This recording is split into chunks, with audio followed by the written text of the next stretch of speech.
focused. You Yes, know? they got to figure that out. Meditation or something like that. Put him in his zone, right? Knowing Han, it's probably something more wild than meditation, but whatever it is. Sensory deprivation tank. 1 hour in the sensory deprivation tank. Jeez. You'll come out, your eyes are dilated. Oh my you start gosh. just seeing everything after being sat in the darkness for an hour. Well, here's our map draft. Fracture and Ascent going to be banned away. Split going to be our first map picked by Spear Gaming, saying, you know what?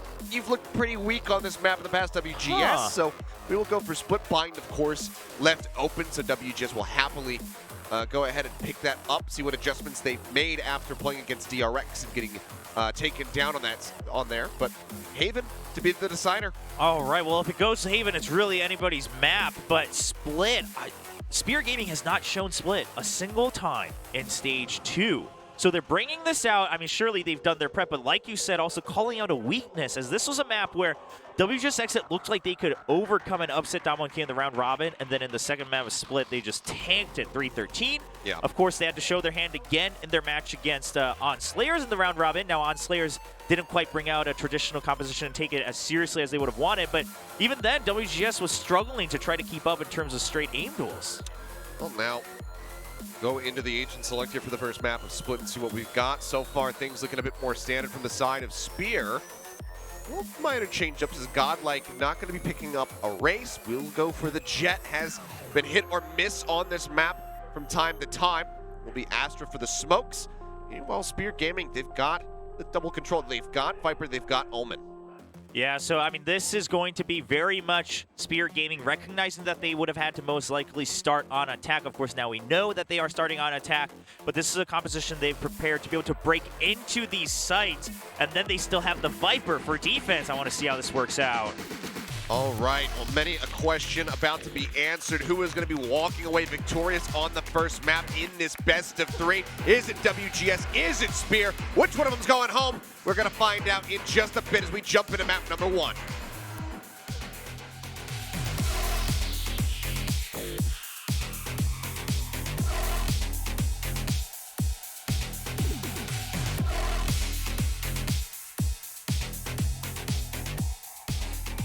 So the Sky, instead of what we are seeing more and more often, the breach. Yeah, here for the Initiator, I mean, signifies that they still want to be able to get information, and most likely we might see Spear Gaming actually do some slower takes over parts of the map and try to make it a bit smaller rather than just going for straight fights. But the pistol for now, it's just going to be a 1-2-2 spread default for Spear Gaming. See if WGS aggresses. Giving it a bit of a sniff over in mid. Doesn't see anything. Snaps his fingers. Appears back over in A. Throwing that little fault line there. The push comes in. Three members swinging over through Mail. Exia will find the kill. First blood drawn now by Spear Gaming. Rotation starting to come through. Cutting across towards the B side of the map, but Spear haven't even made up their minds yet. They don't know which way they want to take the spike. Yeah, they haven't, but like I said, they use a trailblazer. Wait, hold on, thought. Another fight in B. But yeah, the part on A on the minimap, we saw the Trailblazer being used to slowly plant the Viper all the way into heaven thanks to their own toxic screen as well. So now they've cut up the map where WGS simply cannot provide backup one way or the other. It seems like they're fairly wary of this, even if they haven't seen him. You've got to be. Can have escorted him forward, so they're keeping their sights on screens in the back. I'm ready. Prepared to watch that angle. Smoke will come out though, cut off some of his visions. The paint shells get let loose over towards Elbow. Godlike, he needed to get at least one kill. He gets that, but get one apiece there. So I'm ready. Still going to be left standing. Ends up dropping though. Carrier finds the elimination. Now it's all on Sylvan. Is the clutch king for WGS. 1v3 with the classic in hand. Can he make it happen? They are all tagged up. So right clicks can be lethal as he moves up to Elbow. Yeah, I mean, this is just going to be a straight fight of reactions. They do spot each other. Oh, the snake bite! Well, perfect timing. Yep, they force his pace, make sure that he has to charge forward. He's unable to steady himself after that. It's a good pistol round win for Spear on the attack. I love the way they played it. So early on, we saw Luke send the fault line because they hadn't kept their eye on ramp, and then there was a toxic screen. He sends it from mid to try to help out Godlike. He actually pays for that as he gets pushed by 3, and then the slow creep up into heaven. Carrier winning the duel against Han first is what allows him to jump over and clear out Elbow for his teammates. So that's a combination of good positioning and good aim. And they take the lead here on attack on Split. Can they get the 2-0 start? WGS just going to be going full eco here. Really, any purchases, not even half armor coming through. Yeah, just simply a Sheriff, of course, on the Jet, who doesn't have to invest as much on defense and will eventually get the Blade Storm to even things out. Just clears out the Trailblazer. Doesn't give much information at all over. They can at least tell that there's a Sheriff and a Breach on the A site. Yeah, so some information gained from both sides, of course. You saw the Sky Utility come out as well. Now, Spirit Gaming, they used a lot of the Sky Utility to make sure that Godlike didn't hang around close. Not hanging around to see if he could get a follow-up shot. Just takes the first one, backs out.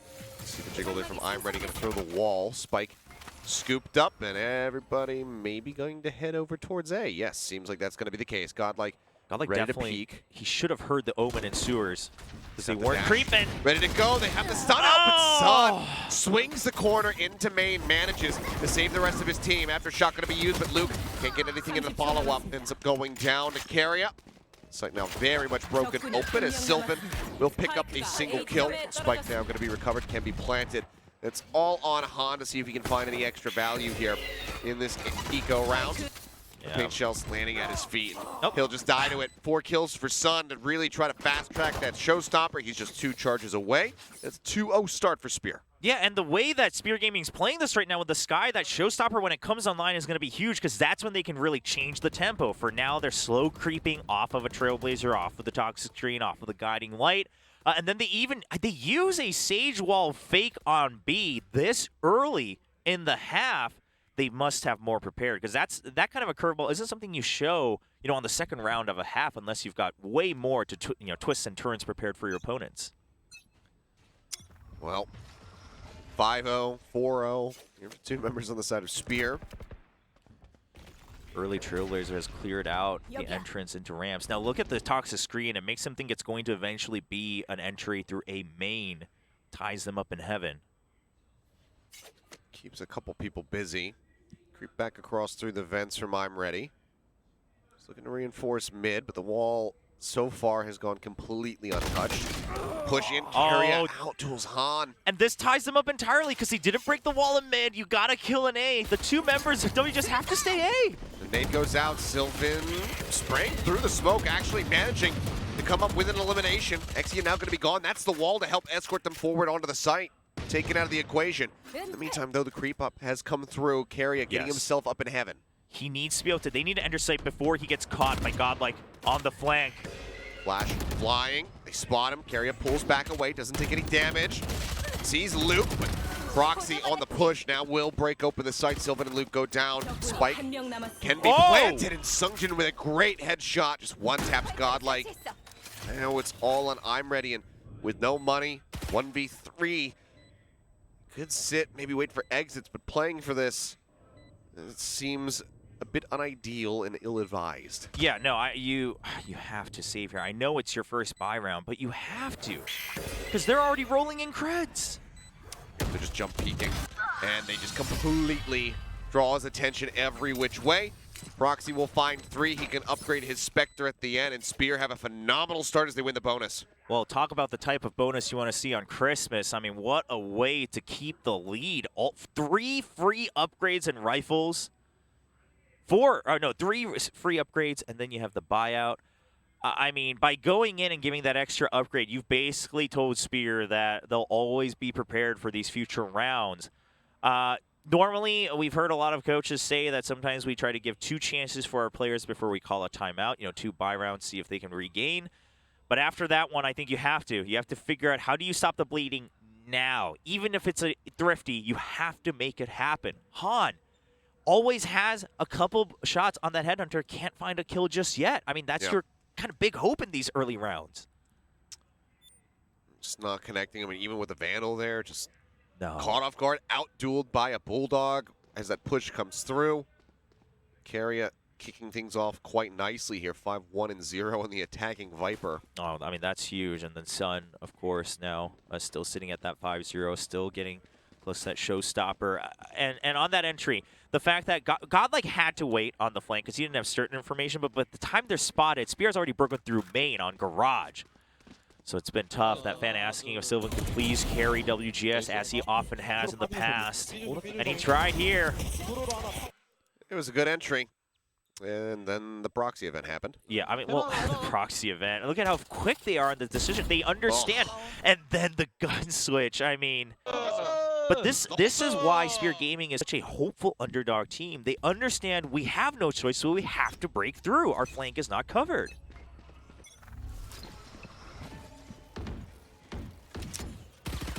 Wall up in mid once more. Proxy just pushing a little bit of damage onto that, and that is the kind of shot that Han needs to find.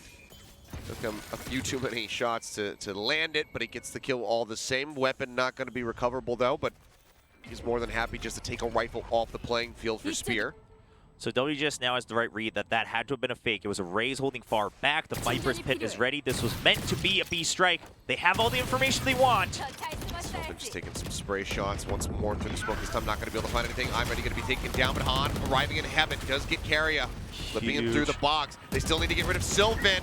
See him finally managing to make that happen. Shots out, expected range, not going to be ideal. Now Exia is the last one standing. He has the heal. He pops it on himself. He grabs the spike. He decides to continue forward into the site. 1v2 with Godlik and Han, both dangerously low.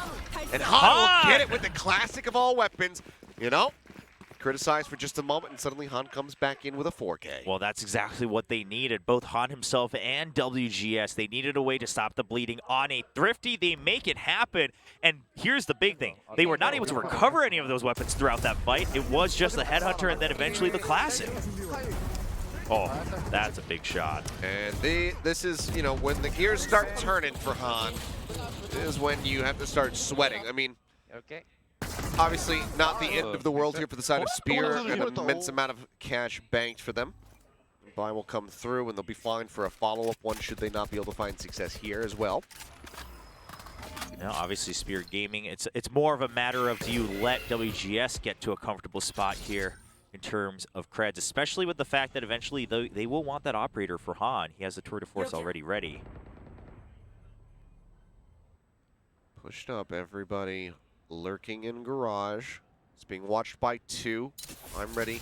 Not far off the wall. Coming up, off the flank, but gets only a little bit of damage, but otherwise completely negligible if you're Spear.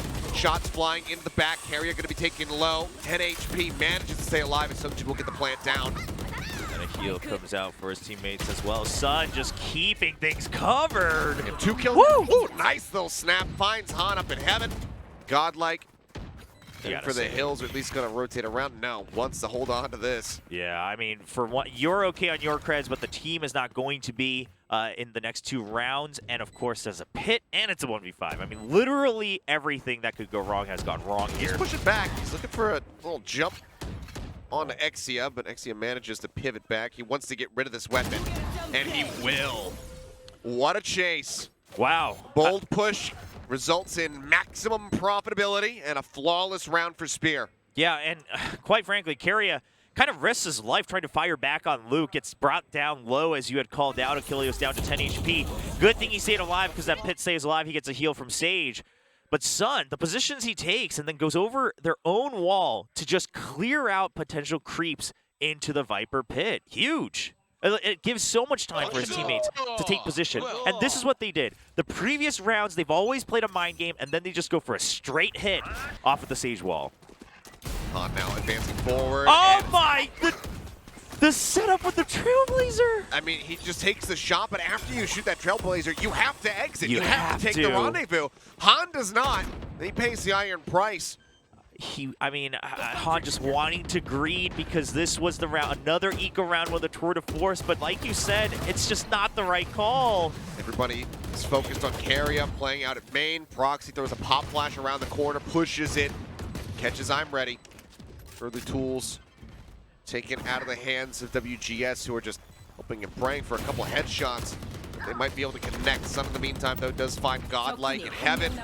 The push as Exia is just a fearless battle Sage. Charging for it. Get him some like Valkyrie armor, because he is just running into battle. Yeah, and they just basically refill all the ult orbs they would have wanted throughout that massacre of a round. The setup they had, especially the fact that they never lost control of ramp, and then they had walled off screens. WGS, they want to die eventually, so Spear Gaming knows you have to fight us. We're not leaving until the very last second. They're able to secure a couple more ult points here for themselves. Now, Operator finally in hand of Han, but this is your one shot here, already on round 7. Sun with a 12 KDA right now. It's looking good. That's actually ridiculous. 10, 1, and 2, just 6 rounds in. Yeah, as the entry His on attack. His DPR has got to be through the roof. Godlike waiting for the swing. Flash comes out, but oh boy, he gets absolutely paranoid out the wazoo. Didn't know what was happening. Luke now trying to trade back, but been taken down to 3 HP, and now Han is the last one standing with just an operator. I mean, maybe you just get positioned in spawn. Yeah, you stare down over towards screens. You hope and pray that somebody walks into your crosshair, but otherwise he's got to stay alive. Yeah, the only way he gets caught off guard for now is if someone slowly creeps through, vents. Otherwise, you've got the trademark. Now the stage 1 went down in mid, so he is going to be a little scared, but just trusting in his rendezvous. Can't always watch 2 different places at once. Well. Han. They know where he is. Okay. Okay, the blast pack forward. But now he takes has the nowhere to TP out, go. but yeah, they are just pursuing. They're looking for him. Okay, the flick to the side. He gets Sun. They want this so badly. And they can risk it, by the way. They're so rich. Oh, yeah. They have so much money. He gets another one. Trademark now going to be tapped. As they make their way out on the side, they are trying to swarm him, keep him surrounded. The push coming through. Han. Can he make it happen? Proxy is so very low. Oh! Proxy denies the hold on the operator. And here's the thing, after that first shot, I mean, this was his best chance, was fighting them 1 by 1, and he almost gets it done to at least keep it alive, but man.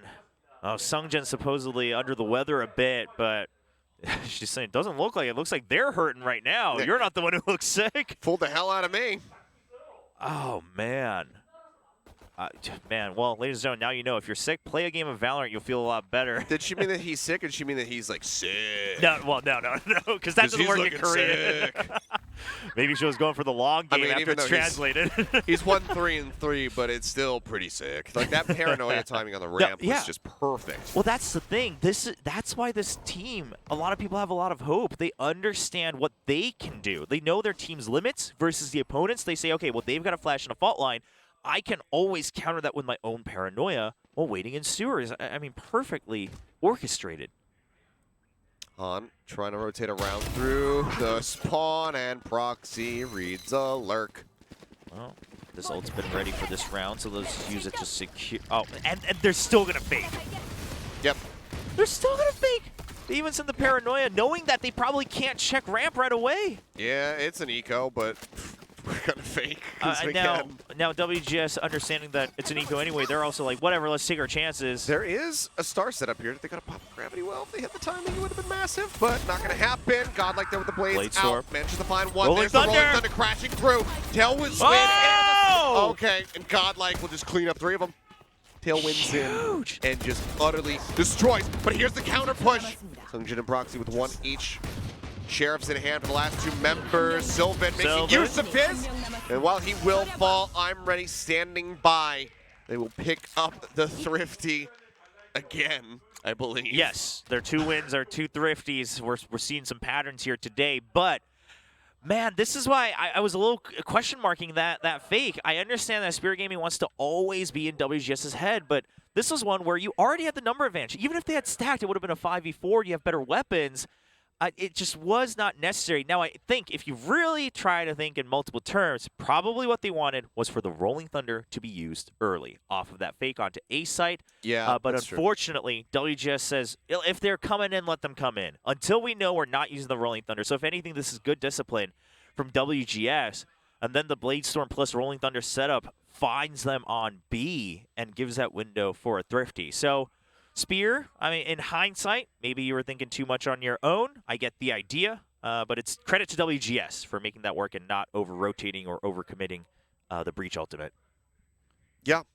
This is still terrifying, though. Yeah. I mean, like WGS only able to find 2 Thrifty wins so far. Spear's already accrued 6 rounds on the attack on Split. Yeah, this is one of those maps where we can always confidently say that it's defender-sided. Yeah. So. you know, for a little bit of time last year, it was looking maybe like attackers had this slight upper hand, but ever since then, it's very comfortably been defender side, not just here, but you know, the world around. While I'm sure that we'll probably see this map come up at some point as we go deeper into the tournament, especially with, you know, grand final, lower final being best of fives. I'm liking it, even if it is just a little bit of a last hurrah for this map for us here. Push coming out, looking for the kill in the back of the sun. Godlike will manage to find both. Nice little setup there from him and Luke. Huge push out and good call, whether it was Luke on his own or from Godlike to support with the extra flashpoint after he can't get the immediate kill. And then now, using Godlike as that scout, having that aftershock ready. So Spear Gaming, they're basically trying to use this against WGS, knowing that they wouldn't have at least over-rotated to A. They want to find whatever early fight they can and get the res, and Sun opens it up! And the entry is there, and it's clean. Sun making his way back down the ramp. Showstopper now in hand, sends it into the back side, but Luke sat behind the map, manages to come up with two as the wall goes through. Sun turns his sights above, gets the kill on the I'm ready. There's the boom bot. Oh, it goes right past him! He threw it right in front of his feet, and Luke will hold the sight damn near single-handedly. 4 kills for him. Look at him a smile. Bit of a wry smile as well. A thrifty win no longer. They pick one up nice and properly. Yeah, I mean, good attempt from Spear Gaming. You know, use that kill on the ramp and also the res to just try to get your numbers back up. But the huge aftershock into the smoke kept them tied up, and then he gets easy kills as they're trying to slowly creep past it. That's so unlucky. Well, yeah, for Sun, I mean, he tried to check whatever way he could, and he sends it just a bit too close right in front of him. All right, WGS is, they stopped the tempo at the very least. They're not getting shaken. They're not over-rotating, an issue that they've had on some other maps, like Bind, which they still like, and we will be seeing here in the second set.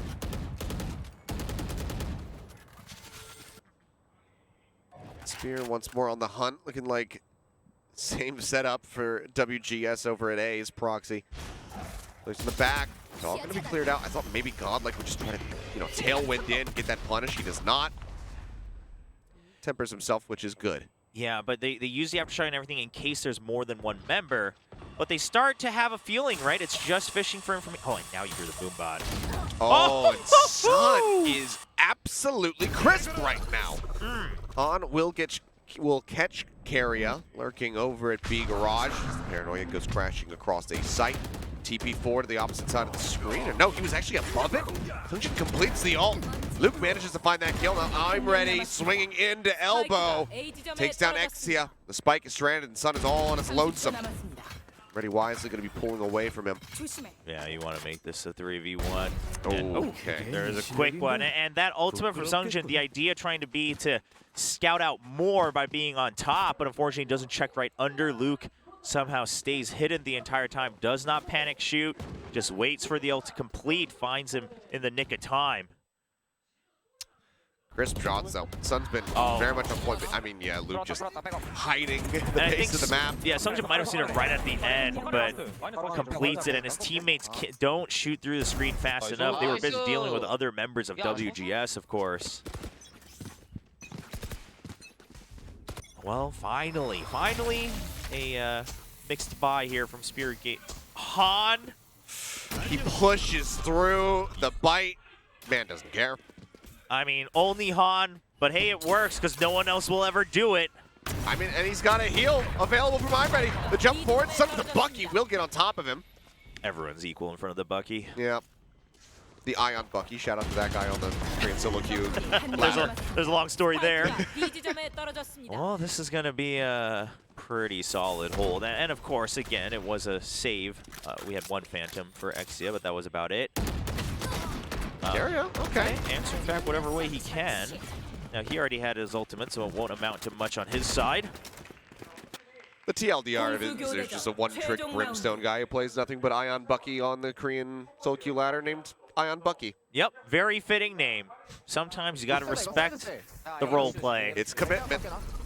I mean, what a shot. Again, we're seeing this more and more where people walk across these different mollies just to catch an off angle, and it works more often than not. Now, with an operator, the risk is much higher, but hey, you get the kill, you rendezvous out. Result-wise, you've done your job. WGS trying to make this a 6-6. Still doesn't feel great as a defending half, but they'll certainly take that over things getting, you know, even further exacerbated. Right now they're on 4 rounds consecutive. See if they can get 5, or Spear can shift this back into their favor just a little bit more. So Spear's fishing for this Rolling Thunder again, but it stopped working. First of all, he's not even here. Yep, Sylvan plus smoke equals headshot, evidently. That math checks out, I think. Yeah, well, he's been making good work. Again, had a couple rough sets here in the playoffs, but he's still been the most consistent player, the clutch master for WGS. Now, Spear, they're trying to just not make any noise. They didn't want to signify that they were in mid, but the slower comes out, so he's going to use a smoke just to tie people up and make them think that they went through vents, and it's working. Trademark, though, sad in heaven. Sylvan creeping around from behind. This could be a massive backstab maneuver. Oh, my God. Oh, catches Sungjin. Now the two, they're making their way through vent here. The Trademark going to be tapped. Yeah. Carry it. Jumps forward. Looks to catch Han. He cannot. Now, Exia in a rough spot. Han trying to go for the flick. Ends up going down, but Exia's completely surrounded. The res is there just to really make this painful for Proxy. Finds himself in a 1v5. Put Han right back into the dirt. The Seeker's moving forward, but he's got no time. He's got nowhere to go. It's tied up at 6-6.5. The paranoia. You got to save it for the right moment here on defense. Yeah. Very, very true. Han killed the user res. It draws out Proxy. You know. I think Han said at the end, I died twice, I died twice. I mean, it's like you just lit the beacon and they all come running. Yeah. Like Seekers will go out and they chase people, you res somebody, and then everybody comes running towards the res person. It's just the... Draws them in like flies to a light. Proxy, it's gone like it's traded back. Okay, we'll just have a swing here as Sylvan will finally have to trade up a little bit more, but Sungjin just walks up into the smoke. Gets a headshot onto Luke, but Sylvan still holding things down. That's all on Sun. 8 shells let loose. Sylvan creeping around the flank. They're looking for the hits, and with the efforts of Han and Sylvan combined, they will get the pistol round win, take the lead now here on Split. All right, WGS, they're answering back. They get the pistol, they get the plant as well.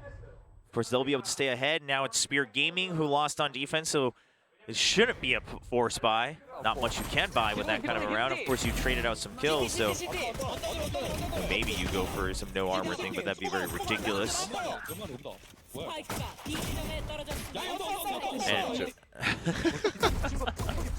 I love it. I love just the stark contrast between like DRX's comms. Yeah. Where they're just like, one, got one, he's behind. Yeah. And then W's just like, ah! It's all over the place. Until they're jazzed up, they're feeling it, they're in the groove. They've taken over Heaven quite easily. They have. Exia gonna be taken out. Carry finds one though, Sun getting 2 with the Sheriff. Or Godlike gets on top of him with the Spectre. 2v2. Swing out. Oh, around the corner, and Proxy unfortunately not able to offer him too much damage onto Luke, and Sungjin wouldn't have been able to play off of it because he is dead. So there's the anti-eco picked up by WGS, now stretching their lead. Bonus round coming up. Spear Gaming, they need to put their foot down. Yeah, I mean, they got to be able to stop it and regain control. You're the ones on defense. You will have your buys this round. Now, WGS, they realize they started on the back foot. So we're going to see an overinvest from Mahan, who can eventually get that tour de force, and he has Headhunters to even other rounds out. We'll pick up that Phantom as this curveball against Spear Gaming. Curveball. Oh boy, they just pursue so deep and quickly. They're on to Exia. They get the punish. But see, this draws out the paranoia because they want to deny the free gun upgrade, and that's already huge value. Han has at least checked ramp, and they will be able to swing off of this since he has a Phantom.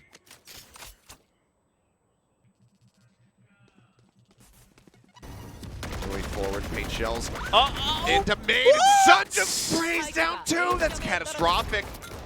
That spray control on the Vandal through a smoke just to try to keep his crosshairs fixed. And Sun will get the third, taking out Sylvan at the very end. That's the bonus going their way, and they lose very little in that round. Wow. Sun, the hero that Spear needed in that round, given how it started. I mean, so, you know, you lose a member and you lose the paranoia here mid.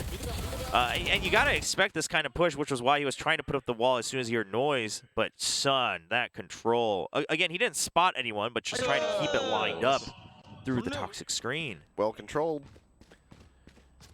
Incredibly well controlled. And, okay, Godlike's going to go for the Phantom. He's buying down to 1150 here. Yeah, so he will have his Blade Storm next round, and everyone else can still buy. Hey, he's got it now. Well, yeah. If I'm ready, can get 2 orbs and kill somebody, he could res him, and then they'd have a Blade Storm ready. They still keep that Phantom somehow. Give it over to someone else. Sun trying to take the duel against Luke, but it seems like he was completely surprised. It's a faltering. That will be a weapon picked up. Luke now with a Vandal in hand. Yeah, Luke bringing that Vandal along with the Phantom this round, and iReady picks up the extra Vandal here to balance out the weaponry just a bit. But at the end of the day, this has been kind of trade for trade. WGS hasn't really gained any space. They've put pressure on mid. Oh, it doesn't get tagged. Yeah, it does not catch. Now, the gravity wall and the footsteps will signify that there are, more than one members here, and Proxy's well aware of this. Slow orb to support him. This comes down to iReady, I think. Oh, okay. Exia decides to swing out peak mail. Puts a little bit of damage there on time. Ready. Shots now going out. The Hawk going to be destroyed as soon as it leaves his hands. He's trying to rotate around the pillar. iReady in the meantime does find Exia back up in heaven. Places him. Proxy dies. Han finding the elimination. The drop down. Oh! And Han greets Sungjin with a beautiful headshot from the Headhunter. Now it's all on Carrier. He's got money to buy into the next, but I mean a 1v4. So here's what I think you need to see, simply because Han and Sylvan are both 1 point away from the ultimates. Yeah. You don't want to give that away for free. Now, Han. Okay. Carrier looks away for just a moment at the very end. Han strikes. 3 for him. WGS now up by 2. It's 9-7. I mean, if you had to choose who gets the kill out of those two, I guess it is Han. It's a tour de force versus an Astrowall who can completely shut down a round on the execute. So, Spear Gaming, yeah, much needed. They haven't been able to regain their footing ever since the second part of the first half. And then coming into the defender side, they win the buy round. And then these two, right? Well, okay, let's not count Godlike's rifle because it saw no action. But the one from Luke, and then the quick pickups for iReady, the rest of the force pushing in. Headhunter finally seeing value. For Han, WGS answered right back. I mean, who called split a defenders map? We did. Whoops. Oh, no. Are we the ones who are wrong? Are we not real casters? Oh, no. Unbelievable. How could we ever be wrong about anything? NA casters, lol.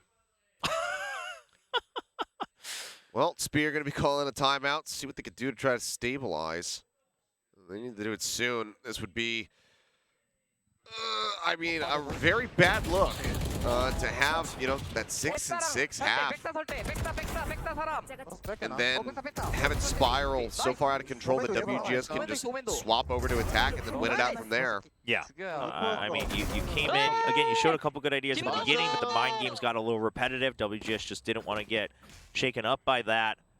And so now Spear Gaming switched things up, sends the Viper over to B, and what does WGS say? Okay, we just won't care about that. We'll put some pressure on A. Oh. Well, he spots him. Yeah, just up and over.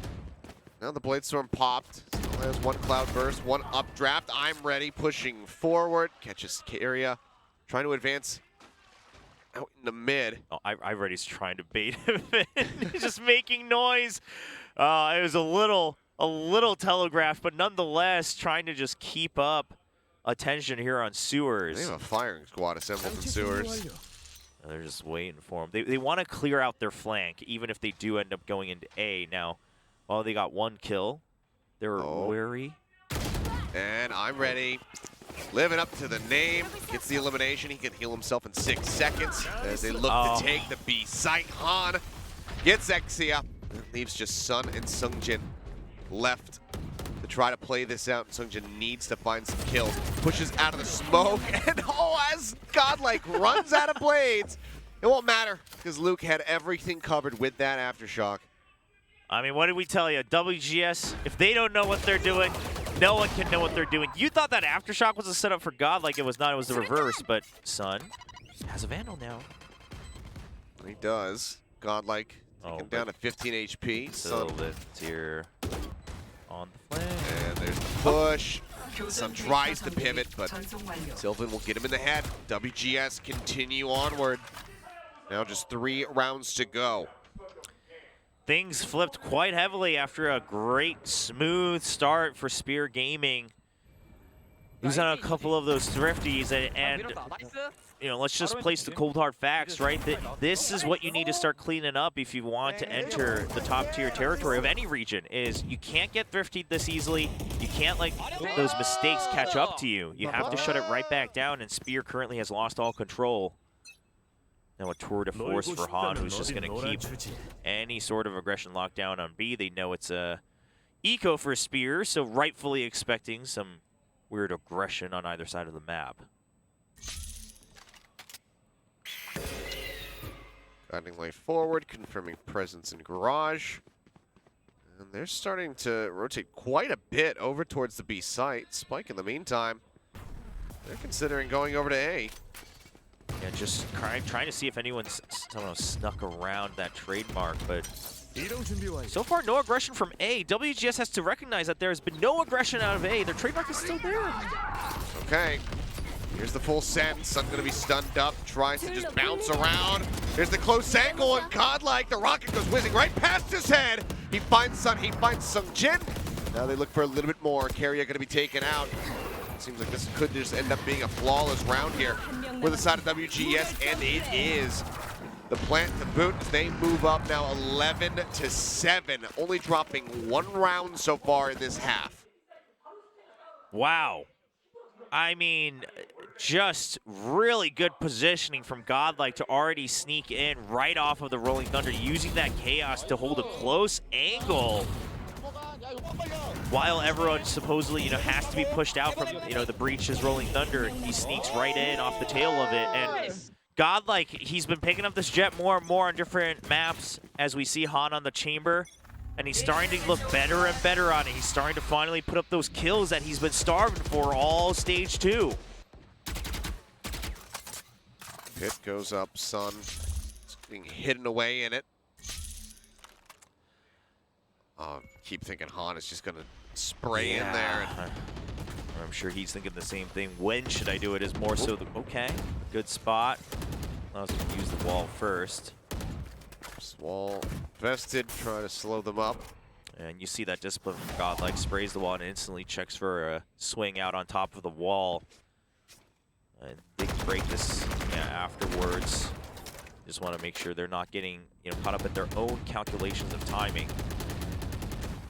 Now, we do still have the 1 extra slower from Exia, who can buy some time on B, but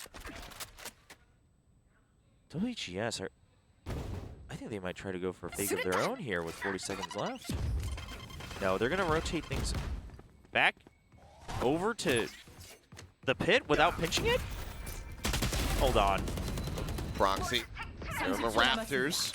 Gets Godlike. The push forward now coming through from WGS. Carrier managing to get I'm ready. The blast pack helping to send Luke back down into the vent. Oh! Carrier finds the kill on Han, pushing forward.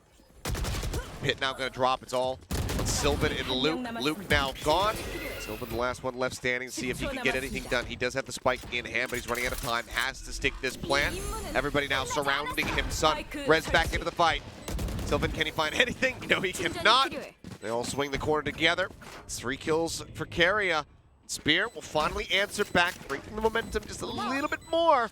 There's still a hell of a long way to go if they want to take this first map. Yeah, and this was a very patient round played, and I love the fact that Carrier eventually actually rotates back up to Heaven first after all that noise in mid. He recognizes the pit is still up, so no one's going to be running through the pit. Of course, if so, he would have heard it anyway.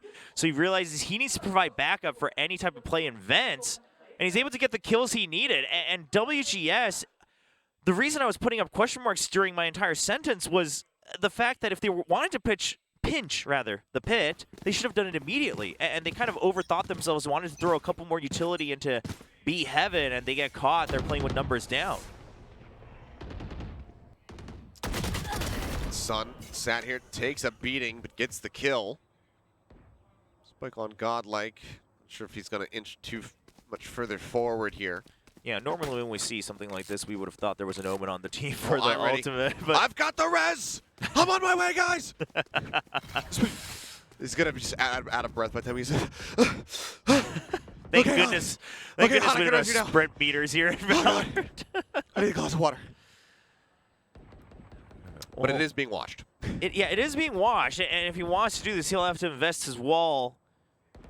I think what's going to happen is they're going to shake up mid, maybe B main at the same time. If they get a kill, Ivory swings out and tries to go for a double flank here. But they don't have much time, though. At this point, if you want to make a play, it has to be a pinch on A once again through vents, and they have no way to check it for certainty. Exia. Going a bit low. Proxy, though, playing on the rope. Gets Godlike, tries to make his exit. Does get fault lined. Narrowly breaks away from line of sight. On. In the meantime, does get res. Proxy shuts down the push. Sun gets hit on top of Ready, and Carrier will clean him up. A flawless round.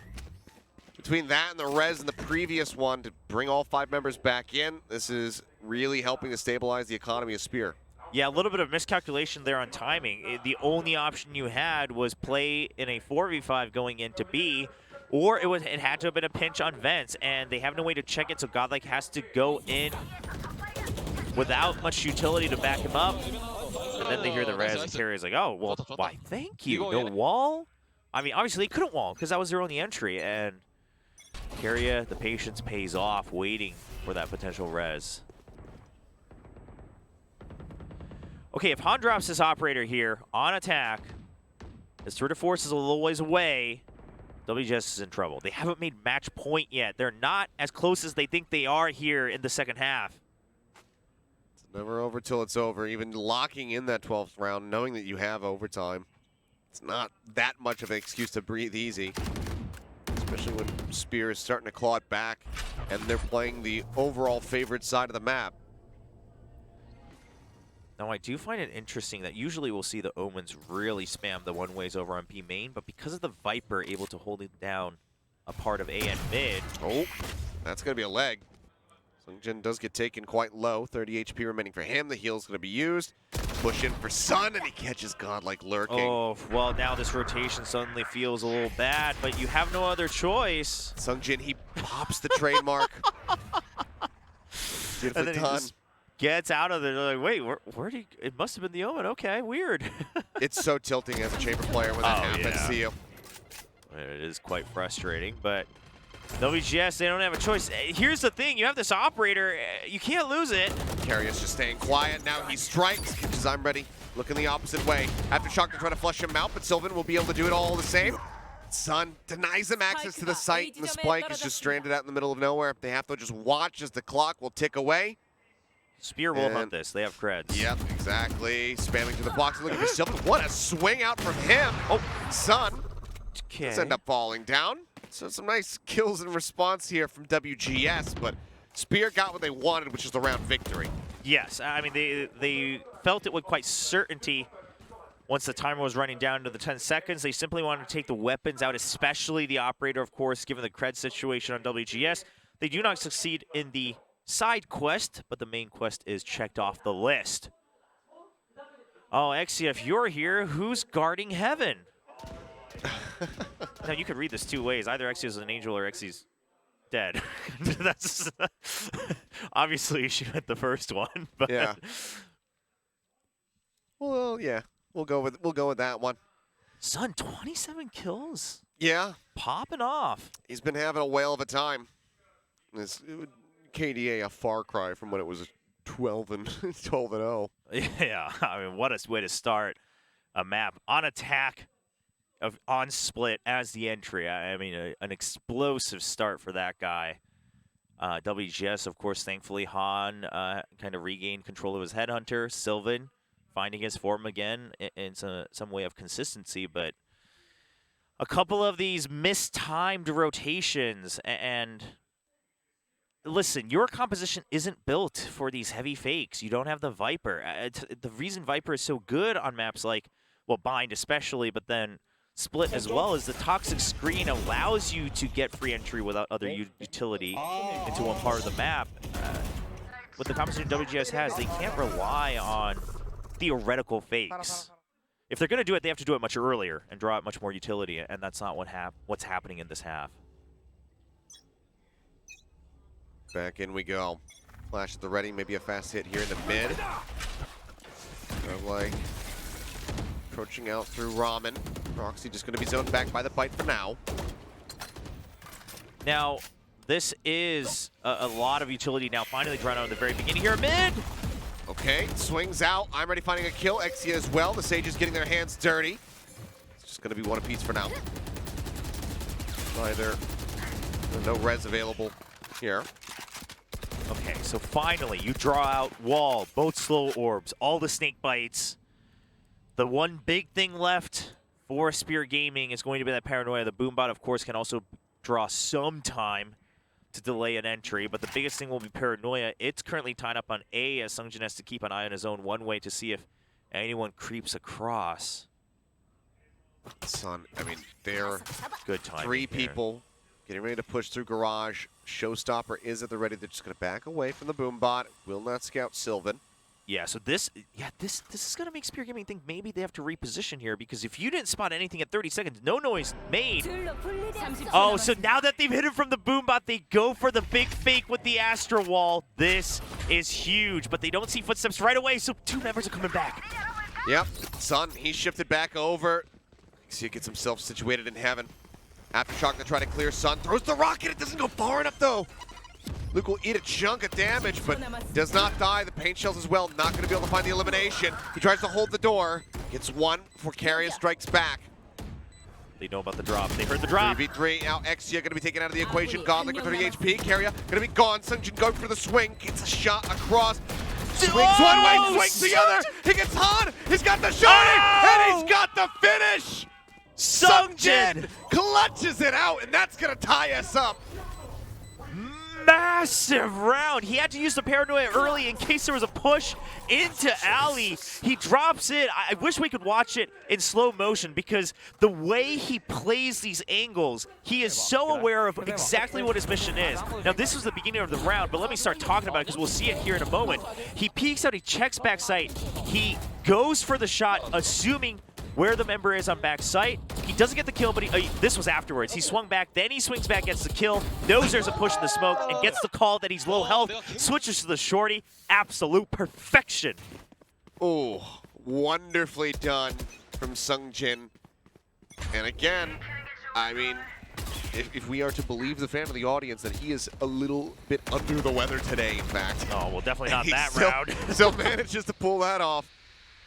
Listen, adrenaline is a crazy drug made by the human's own body. Oh, that's that can true. really get you over things.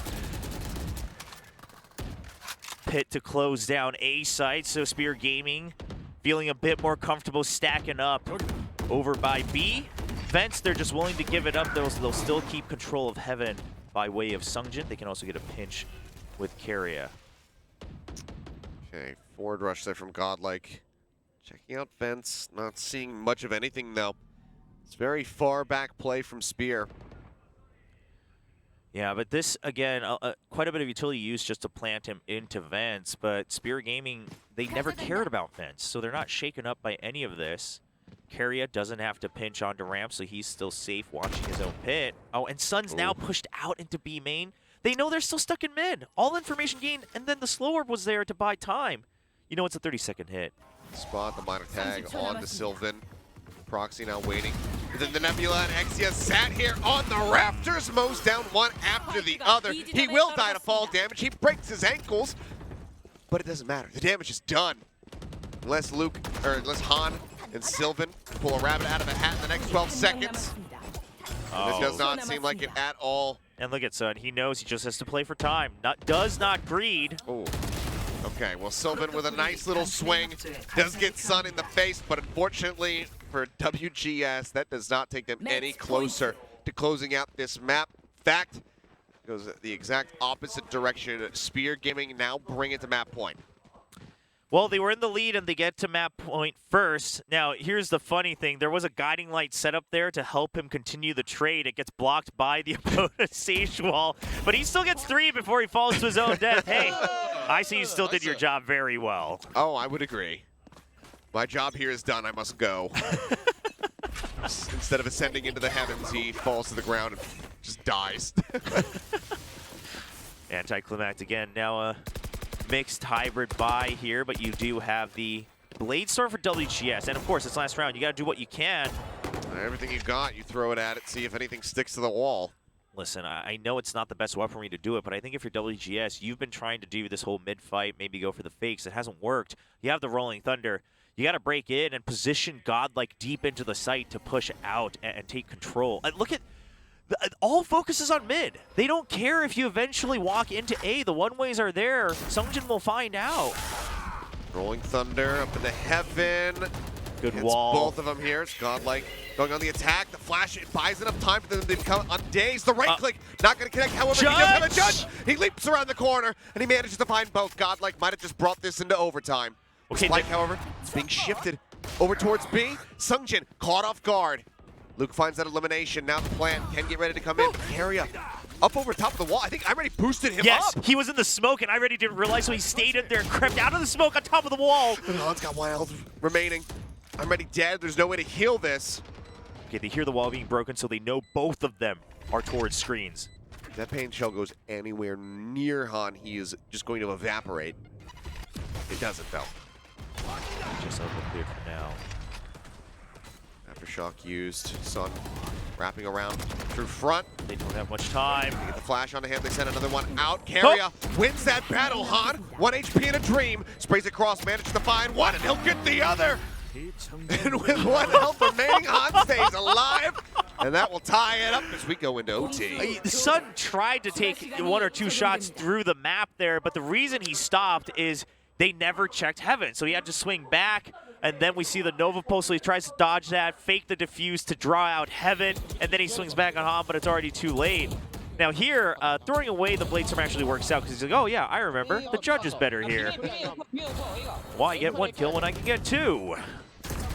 Sungjin, which is slightly cognizant about that approach through vents. This could have been a done and dusted map, but they get the jump on him. Now they bring us into overtime. Oh man, wouldn't have it any other way between these two teams here facing elimination. We knew this was going to be a long series, and this is still just map 1, but of course we go into OT. All right, Spear Gaming, they've been doing a lot of fakes. They say, all right, this is the time where we stop. It's going to be a 5-stack push into A. Eventually. And look at this, the discipline from WGS. They thought there would be counter utility being drawn out, but WGS says, no, give them ramps. That's the whole point of this talk to screen. Let them have it. We have the trademark in wall and mid. We just have to know if they actually plant. Smoke, bite, paint shells, everything going flying. Sun tries to land up on top of the rafters. He does not. I'm ready though. Pushes out, finds one. Luke gets another. Xe and Sun now going to be taken down. The spike is not stranded, but it's nowhere closer. Getting here onto this site. Proxy sending a couple shots to that box. Gets a minor tag onto Sylvan, but this is looking very dire for Spear Gaming. Is Han waiting in Ramen. Well, that was the one hope they had, was try to get a rotate bar around Han, but the position Han was holding was just so crucial. Already had cleared out Garage, was holding the rotation in sewers. Now you spotted both members. Proxy eliminated. Now it's all on Sungjin. The 1v5 ace clutch. Without a paranoia, mind you. Yeah. With just 2 shrouded steps and a Vandal. Very tall order here. Han just jumping around the corner. Yeah, he's just scouting. And there you go. They eventually flush him out. It's a flawless round for WGS on their defender side in OT. See what happens when they switch over to the attack. Well, I mean, I think that was a round where the experience shows through. Godlike says this is, I think Godlike making the call that one of their biggest inconsistencies has been these over-rotations and getting shaked up by a couple uses of utility from the attackers. They just don't budge. They say, we have an Astra. Astra can delay for so long on these choke points. So until we know it's an entry usage, like the Blast Pack, let's just not do it. You know, they scout out ramps, fine, give it to them. The toxic screen's there anyway, we can't fight that. And then you just completely choke up a main with the Nebula plus Gravity Well. You check Rafters, which unfortunately Sun misses that landing as well, which I'm sure did not help their plan. I mean, if he was up there and he wins the fight against iReady first, things would have been a little different, but they simply have to look down and fire on all cylinders. Spear now looking to reset, extend this overtime, keep things going a bit deeper. A lot of pressure on this because, I mean, well, sure, DRX have been able to handle WGS on bind, with that map coming up next, and WGS's overall performance on it, you have to be incredibly concerned about your future here in Stage 2 if you can't win on your own map pick. Yes. I mean, I think it's such a comfort pick for WGS as well, just overall the map bind. Now, hold on, I want to talk about the map record there, but we'll talk about it when we get there. WGS, they want to close this out. And the difference here is Sylvan is ready for a deep lurk. Very quickly wrapping back around the wall, going to be coming up to try to cut him off. He'll break through a segment of that. WGS has to back out for now. Otherwise, they're stranded and marooned here in ramps. I mean, Carrier expects some sort of shenanigans here because of that Sage Wall. So WGS overstaying, but to the point where Spear Gaming is now double thinking this. Okay, Sylvan finding one, then getting dropped by Exia. 4v4 is Han, opens things up a bit more for the side of WGS. I'm ready, pulling back around the corner. Successfully retreating out of the A site is acquired. And I'm ready, can just tuck into the corner with this judge in hand. Oh! Godlike. Moves into heaven, finds one. You have a guiding line of paranoia. You have to make these get you kills. Shot there, looking for proxy. Jin wants to peek out first, but he has. I'm ready, going on the offensive. Oh! Gets him in the head, and suddenly it's Sungjin left, and he will fall. WGS after an incredibly rocky first half, 6-6. Seemed like Spear were destined to be able to take this. Their map pick of split, but no, WGS managed to fight back time and time again. They close it out. WGS, I think this is one of those times where you see the experience shining through, able to regain control after letting it split in the early couple rounds. And Spear Gaming, listen, they never showed split. They watched a couple of WGS's showings. They came prepared, and you could tell what they did prepare. In the attack, it showed success. It's just that it got a little bit repetitive. Wow. WGS now can breathe a little bit more easily, knowing that they do have bind coming back up. They have the loss just yesterday to DRX on that map to try to shore up their weaknesses, do a little bond review, figure out what went wrong. Now for the side of Spear, they have to hope that all of their research poured into that map, having left it open, that they're going to be able to exploit weaknesses against WGS. This is definitely going to be a feels bad loss for the Young Guns. Yeah, you got to feel for Spear Gaming, and I think losing control of that first half after such an explosive start affected them just a tad bit. You know, they tried, of course, they did start to claw back partway through the later half, but it was already a little too late. Even though they get map point, set point first, they can't close it out, goes to overtime, and the risk on A does not work out in their favor. Well, a very nice across two halves, 6 consecutive round streak for WGS to really bring that back together. Winning the pistol, winning the anti-eco. Sure, they lose the bonus, but they turn it right back around and take 3 more in a row. Set themselves up for success, and Spear just fortunately could not hang. It was a really hot start for these guys. Sun in particular, yes, kicked things off. I mean, he was in 11th gear, but it just kind of started to slip, and you can see that collectively happening, kind of echoing throughout the roster, where they weren't nailing their shots like they were in that initial half. Yeah, and also just the utility setup, especially on defense, started to fall off just a bit, and you see the strength of Breach versus Sky as well in that compositional difference. Well, guys, that is one map out of the way in this best of 3. WGS, if they can win on their map pick a bind, that is going to be Spear done and dusted. WGS moving forward. We'll see if Spear can answer back and extend it to a third map set when we return from the break. For his teammates as well. Sun just keeping things covered. And 2 kills. Woo! On now, advancing forward. Oh! And the timing would have been massive, but not going to happen. Godlike there with the blades out. Managed to find one. Rolling There's the Thunder. Rolling Thunder crashing through. Dell was swing. Oh! Okay, ready. The boom block. Oh, It goes right past him. He threw it right in front of his feet. And Finally, a mixed buy here from Spirit Gate. Han. he pushes way forward. Paint shells Uh-oh. into main. Sun dies. Han finding the elimination. The drop down to HP. Carrier gonna be gone. Sun should go for the swing. Gets a shot across.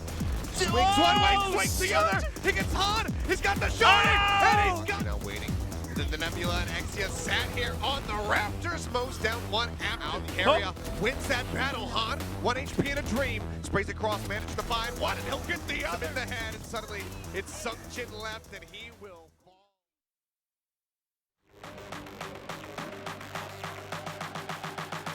And welcome back. We are one map into this best of 3 here in the lower bracket. WGS taking Spear's map pick of Split away from them. A close bout, 14-12 in the end, Jobra, but now we look forward to Bind, which has kind of been the bread and butter for WGS the whole stage long. Yeah, I mean, they've been sticking by Bind, win or lose, and generally they've showed confidence on it. Now, usually their losses have been against stronger teams like DRX, of course. But overall, it's also just a map they've really liked. They get to use the Neon very often here for Han. He's very used to playing with Neon. He provides very fast backup. We'll have to see how that goes. But let's not forget, Split was not easy for them. They had to claw their way back, both on the first half and the second half, actually, eventually, to bring it to overtime and win 14-12 against the Young Gun Spear Gaming. And Spear, they said, you know, we see a weakness. Granted, we haven't brought the map Split out for ourselves yet, but we've seen you play it. We're not very impressed. And yeah, it was close, but WGS did get it in the end. Yeah, and I think compositionally, some things to reconsider there for Spear, specifically the Sky. But MVP goes over to Silva, and we had some votes from the Korean side for Godlike. I actually was contemplating it quite heavily just because their wins on attack were reliant on Godlike going in and getting kills, and he had a couple of good rounds on defense as well. But for me, Achilleos, the reason I picked was the way they got to overtime was the Astro utility. It was locking down that A site, and then again on overtime, he's able to lock down the site. That alone does it for me. I mean, that and just Sylvan shutting down a good amount of attacks, whether it was in the OT or during the first half, when they're trying to assault the B site, just chipping away at people by picking them through his own nebulas. Yes. He did an immense amount of work for the squad. So I went with Sylvan as well. Guy has just been one of the most consistent members on this team when they need it the most. Now we'll see how they fare moving forward into Bind and whether or not WGS is going to have anything a bit different for us coming into this map. We'll take a look back at what we saw from them yesterday. Han, of course, on the Neon. I'm ready on the Sky. Luke on Chamber, Breach, Godlike, Sylvan on Omen. Do we get that same agent composition, or have they figured that it's time for a bit of a shakeup? I mean, I think for WGS, there's no real reason to change it. In theory, the composition is quite sound. I think Luke being able to lock down certain areas with a chamber allows Han to be a bit more free. Now, generally, the positive factor rather here for their composition is that Han was so good at these rotations with the Neon.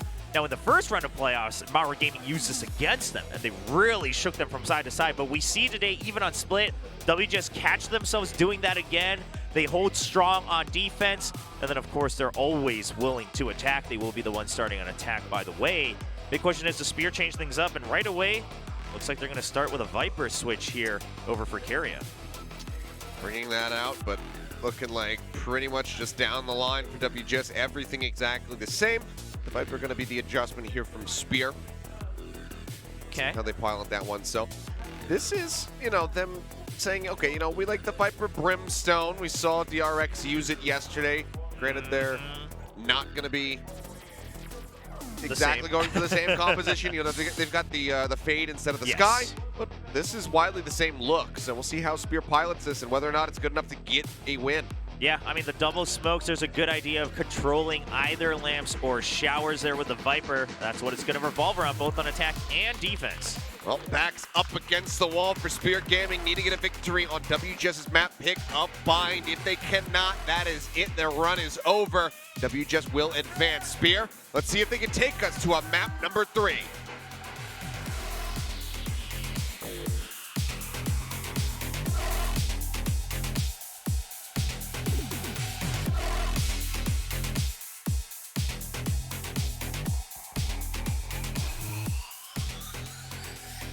WGS exit. They just need this map win, or at least one more here in this best of 3, and then they get to face off against Maru Gaming again tomorrow to decide who actually gets that last spot for the last chance qualifier, by the way. So this has much more heavier meaning for them. Spear, they just want to try to get deeper into the tournament here on their first time on the main stage. Yep. And Maru did stick around for a little while watching the beginning of that first map of Split. Maybe wanted to get a sense of who they were going to be playing against tomorrow, and I think that if they stayed for the first half, they really wouldn't have any damn idea who they were going to be playing against. Sylvan, though, already making his way up into Lamps, has the shorty at the ready. Sun, in the meantime, though, with the Ghost, going to find I'm ready. As they do get that C's out on a one. Han going to end up getting taken down through the box, but Luke answers back. 2 quick kills. This leaves just Sylvan leaping forward. The shorty finds one. They jump into the smoke. He looks for a little bit more, but Proxy says, anything you can do, I can do better. Gets the kill. Will pick up the defuse, it would seem. Try to fast track that tour de force on the defender's side, and Spear will once more draw first blood and get the pistol round. Yeah, a good start for Spear. Now they had to give up entire control of A side. They had to give up control of showers despite having the toxic screen. So I thought it was going to look a little dicey. I mean, free entry into Lamps and Luke had control of showers. Most other rounds you would have said there's no way Spear gets this retake, but they get the spam through the box to force Han out, some early kills, and then Luke is able to stabilize things until Proxy comes through the smoke. Shorty battle, not something we see every day. Well, certainly not, but I'm all about it. Saw that incredibly entertaining one yesterday with Domwon just rushing forward and being main. Oh, yeah, following the Prowler. Esperanza sends his Prowler and just creeps up behind it with the shorty and gets a kill. That was a moment. The ballsy moves from Esperanza, but a bit of the same here for Proxy. As see Luke just going to be inching forward over by Fountain. Proxy jiggling the corner, doesn't have his headhunter at the ready. Send out the fault line. Proxy just creeping back away now. Yeah, they had no information, so a bit of an earlier Prowler than you would have wanted to save up for from Exia on window. Doesn't spawn anything, but they see the fault line in Garden. So Proxy, he's just going to reposition. Now, the rendezvous was heard. They don't know entirely where, but if Luke wants to think about what he might do as a chamber on defense, you got to suspect a couple areas around elbow and Garden. The second Prowler used at 40 seconds gets some good information that there is a member here. No strong reason to rotate one way or the other, but Sungjin is trying to stay in the middle for as long as possible. Luke has not noticed that Proxy is boosted up here. In this position, Carry in the meantime back over the A site, catching I'm ready, making his way out of showers. Luke starting to advance forward. Proxy will mow him down. That's the lone member of WGS on the B side of the map taken care of. Carry trying to spray, trying to stop that plant, but he cannot. Spike will go down as Godlike swings the corner, and it's one after the other. The headshots connecting, and suddenly Proxy says, oh good God, what has occurred? And look at Han, the angle he's holding with the judge. He's just asking for someone to come in here. Swings out, okay. He has information. Does get info. Sets up for a bit of a crossfire. You can try to shoot through the box. The relay bolt is good. Proxy gets off the spike for just a moment. He already has half. He does have half, and he's just going to hold for it. There is nothing that Han can do, and Proxy will once again end the round with a shorty blast. A triple kill for him and a 2-0 start, but it is a very bloody battle in the second round. Many a weapon lost for the side of Spear Gaming. Yes, objectively speaking, this isn't a bad round for WGS at all. It's just that they were so close to actually upsetting the round with a win here on the anti-eco from Spear Gaming. I mean, these two headshots from Godlike, but Proxy with the instant decision that because it was a judge that he wouldn't be able to spam as much through the crates. Already at half, he gets the defuse and the finishing kill with the shorty. Love to see it. And as we go into this third round, it's going to be Proxy popping the tour de force over at B. Currently set in front of the teleport at WGS, though. Not wanting to go anywhere near it. We'll just start advancing over into A once more. Han, yeah, I mean, he gets the relay bolt stun eventually, but it does end up falling down. Sylvan, though, finding two. Sungjin and Sun both dead. Luke picking up two as well. That's going to be Exia. The last one left alive is here on the site, but just a sheriff in hand versus these rifles. This does not stand a chance. WGS will win the bonus with their first round win on the board. Yeah, and this one, as soon as you lose control of lamps, of course, Carrier was kind of stuck in no man's land with just a judge and Showers, no real way to defend it all on his lonesome. Gets pinched, he decides to peek out, jump, try to get the jump shot onto Luke. Good kills from Sylvan, though. They lost one member in lamps. He says, well, let me get the flank and we can pinch it together. He actually cleans house on his own. Luke brings up the rear. I mean, this was just a straightforward hit onto A. And Spear Gaming understood the job, right? They only had shotguns, really. Just trying to do some damage, but not much dealt. Ready. Searching forward as it's once more heavy presence at A. WGS just seeming like they're totally fine to avoid playing around the B site whatsoever. Relay bolt going over into the cubby in the back. And Sun just mows down three. He's going to give himself a fourth. No, will not be able to find the ace, though, but in the blink of an eye, WGS, they try to pull the trigger, but it completely backfires. Them blowing up in their own hands, and Spear will very quickly take that right back into their own hands and win the round. So I think they were aware of the possibility of the Rolling Thunder here, but not quite from Showers, but Sun barely steps out of the end. And then the snake bite sets things up for him as everyone's been spotted and tagged by multiple different pieces of utility. Well, quite the what a explosive follow-up to just regain control very swiftly there. Luke just going to be buying for his teammates, has the tour de force at the ready, trying to see if anyone's going to aggro peek out of hookah. Judge for Han just to get something done on the entry. But with that kind of setup, you're going to want to plant him and then have him slide in, clear close corner, and then his job is done. Or at least spotted and maybe go even deeper with the sprint. Sungjin's position on the site is going to be very important here, because if he gets picked off from long, his teammates are marooned over on window. They're already cut off with the smoke. There's the fast lane. Han charging up over the top of tube. Sungjin has to rotate to elbow. He needs to take control of that and not lose it. Showstopper from Sun. Throws it down close. He's aware that somebody's going to be sat below window. They are not. Sylvan now a bit of a rough spot. Manages to swing out, finds one. The paint shells would have finished him off. But Han holding inside tube, comes up with 2 kills, but he's so very low. The drop out of window does not hit Proxy. He sprays through, finds one. Luke trying to get the hit, can't make it happen, and Proxy to be holding it to at least half. Push-up coming through. He's trying to stick it. He's trying to be cheeky. But Luke is not going to fall for it. He susses that out. And that's going to bring it. That's 3-2 scoreline with Spear narrowly in the lead. Yeah, so I love the mind games there at the end, because Luke just sprints up knowing that he doesn't have much time. Which credit to Sungjin, by the way. They're not losing control initially of elbow. But Luke sprints up, makes his footsteps be heard to try to force him to pop off of it.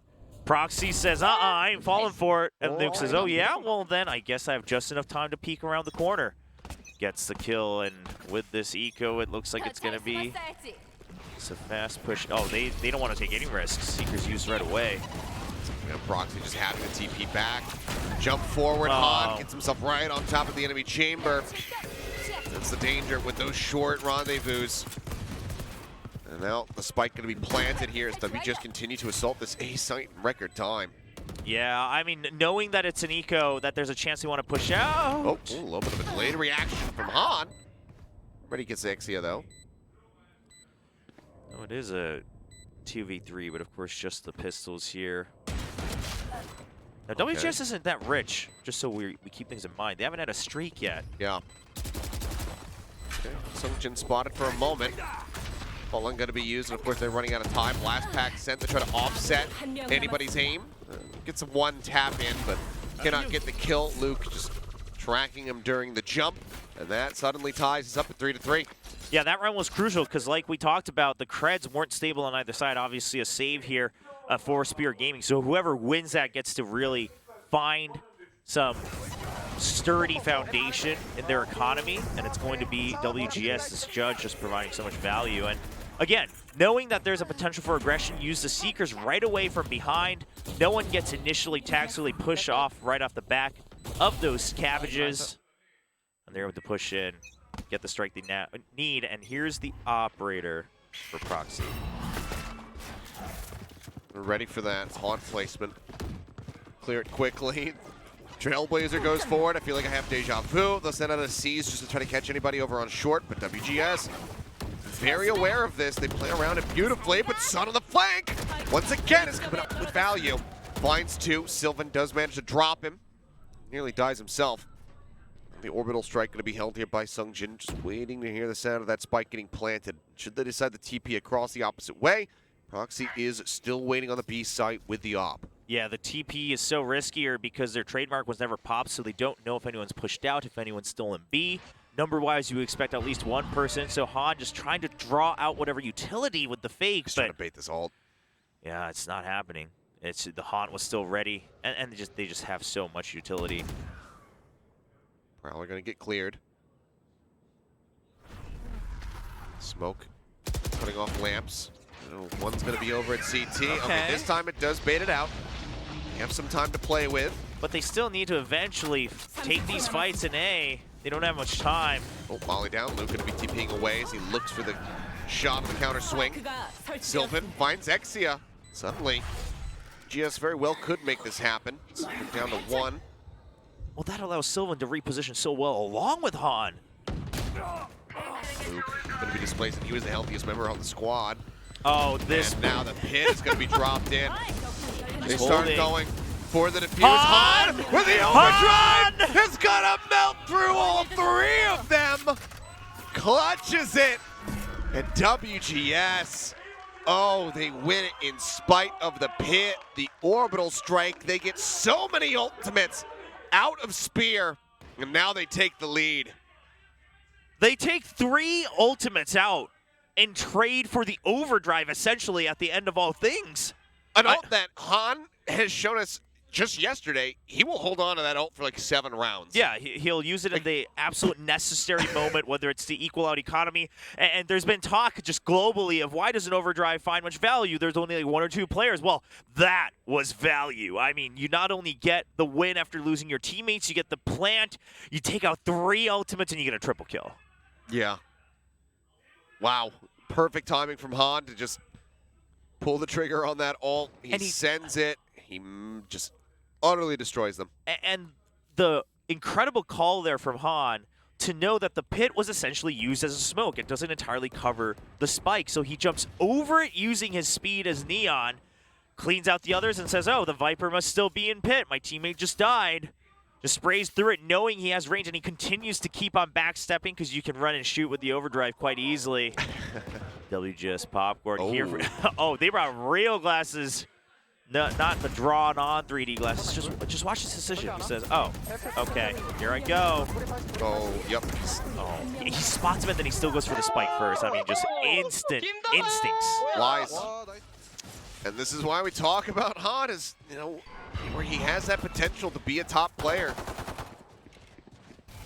And while they don't need anybody else, sometimes it makes you wonder, like, you know, with the... Oh, I'll have to hold that thought.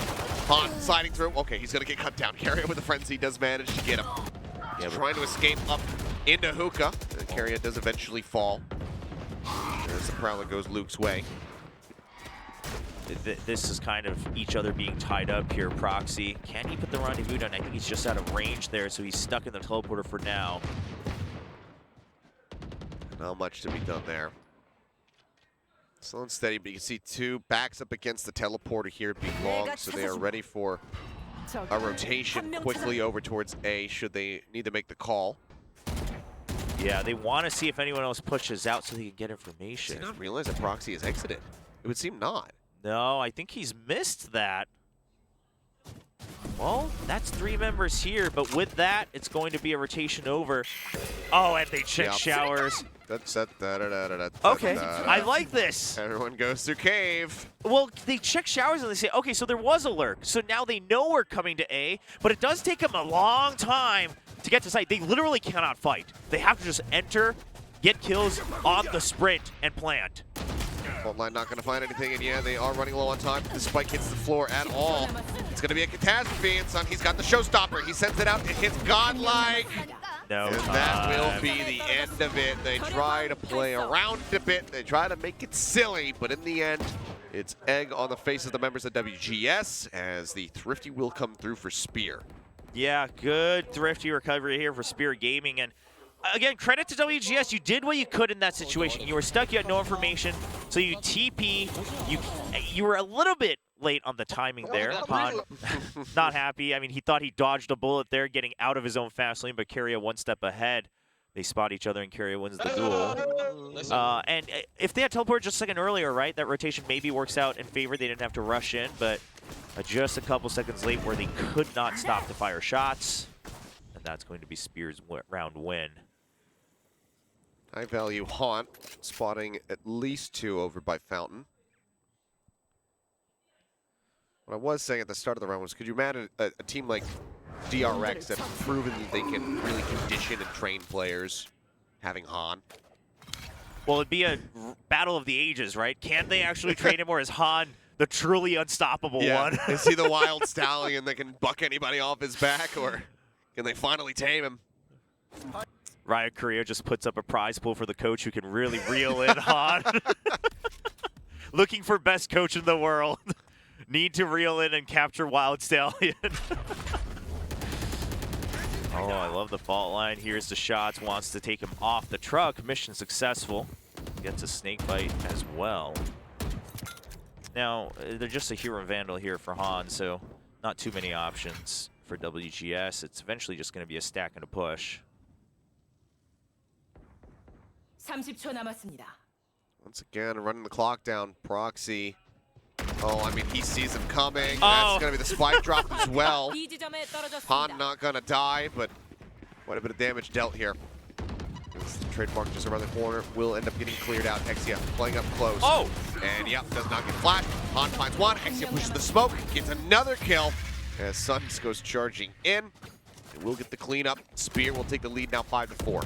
Well, that was a round of a couple extra bonuses there for Spear. Proxy not getting the kill he originally saw, but gets the spike down. And then you see shooting out the guiding light as it's trying to go into the smoke, not flash peeks out of it. Overall, a feel-good round for Spear Gaming. Now, of course, that was an eco for WGS. They return with a bye round. It's been a little bit. They're not stable yet. If they win this one, they got to win 2 in a row to stabilize once again. Lots of blows traded here. No one ever really finding comfort so far in the first half between these two teams. Sun once again just continuing to put up solid numbers, despite things being a little bit closer this time around compared to the initial half of Split. Yeah, I mean, this is very important, though, because they struggled on this map, actually, in the round robin against WGS, right? That was a 3-13 map loss for Spear Gaming. And then they had originally lost to Damwon Kia in the round robin. Now they meet Damwon Kia in the playoffs. They still lose, but they bring it to 11-13. And one of the reasons they could get so close was Sun was able to pop off. That time it was Exia following close behind. This time it's everyone else just sharing the rest of the pie here for Spear Gaming. But Sun is the one who's really carrying through, allowing them to stay competitive with WGS. Well, looks like Proxy just going to be saving his cash widely. This is my favorite play.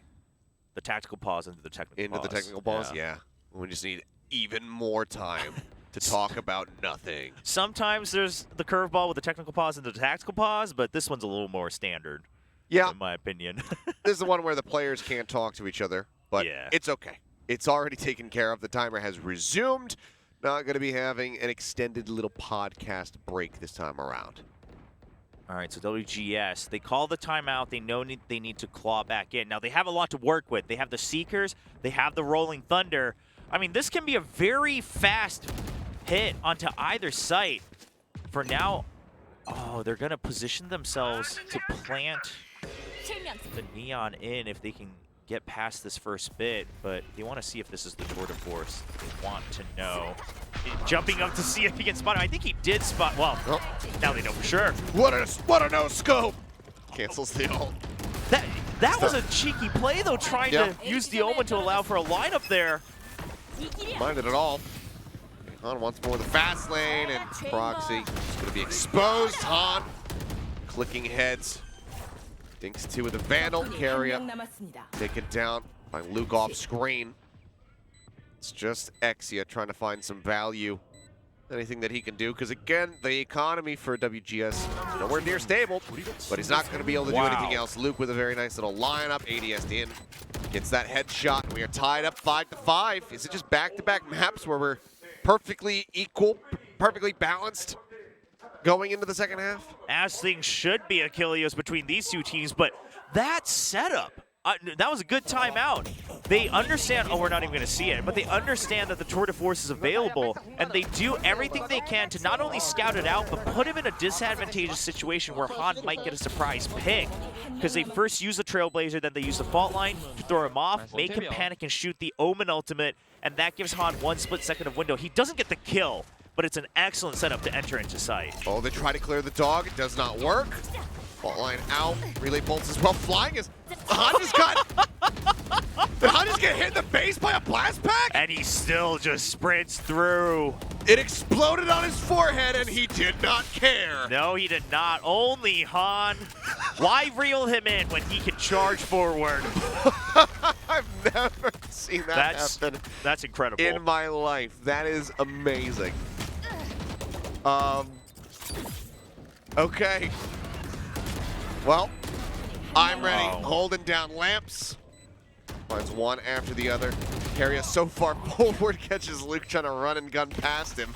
Well, Carrier is now just trying to run away. He wants to save this one rifle. That he does. Which, by the way, I am a big fan of the audio of the Neptune Vandal. I know a lot of people don't like it, but I Little like the bubble bubbles. pops. Yeah, I like the bubbles. Kind of reminds me like Bubble Bobble. Bubble Bobble. Yeah, Little I remember noises from that. Oh, he is going to save it. All right. He holds on to it. I thought maybe Han was going to go quick on the chase there, but he's doing pretty good right now. Maybe he wants to preserve the KDA a little bit. I mean, Han, if it's Han, he might have thought about that. But on top of it, I mean, they're not super rich. He does have the overdrive, so I like that you mentioned that Han would have been the member to maybe go on the hunt. He does not. They're fine letting him keep one Vandal. Oh, I think he steps on the blast pack, actually. It's hard to tell. I mean, sometimes you get these weird interactions with the spectator mode and whatnot. That's true. Yeah, that's true. But it looked amazing in the initial perspective, where it just hits the top of the screen. And they're gonna do this until it stops working. They just keep putting pressure onto lamps. Because here's the thing, Do it for Holy Moly. Oh man, do it for Holy Moly. And Luke continues to take control of showers because with the whole point of this toxic screen that Spirit Gaming has is to take control of showers. Sun again, though, on the showers cross angle. Trying to catch him. Godlike going to be taken low. Luke opens up with a tour de force. Oh, boy. What a shot through the wall. Here we go. Up looking for a little bit more, but Sunken will shut him down. And you know. Yeah, I mean, Spirit Gaming, we had that content piece where they said themselves, we think 4th place is our goal. We understand that the Tier 1 teams are a step above, but we still want to get as far as we can. They need to win this entire match to do so, and to get a chance, they need to win this set. Now, the other thing to mention is, once again, no breach for Spirit Gaming. They continue to favor these compositions where they can at least eke out some information, this time with the Fade. See if they can make it work. I mean, you have a player like Sun. He could really use that support. Luke just looking for a timing shot. You know, bite on that, though, so no one's going to be taking any damage from the Headhunter. Okay, so a 1-2-2 split, using the toxic screen to put pressure onto Lamps, but I believe that Guiding Light from iReady had spotted Sun initially. He jump peeked it as well. Oh, well, Whoa. carry up, Wow. hanging out a little bit too long on that swing peek. Jordy swap, and Han shuts that right the hell down. I mean, an okay idea, but Han was already on the retreat. He's now getting healed up. Yep, and that Prowler did not pursue far enough forward. Spot Han. Sylvan just pushing out VCT, and will finish 2. Nice headshots onto Exia and Sun. WGS, they take the pistol round. Yeah, and it all starts with Luke getting that first kill. Then you know it's not a push into short. You've now funneled them towards the B side of the map. You already got some intel on B long. And then Han wins the duel against Proxy as well. That puts the nail in the coffin. No plant, no force buy for Spear Gaming. At this point, if you had won the pistol, sure, you try to get the lead, but now you simply have to wait until this next round to try to claw back, and then it will be an uphill battle.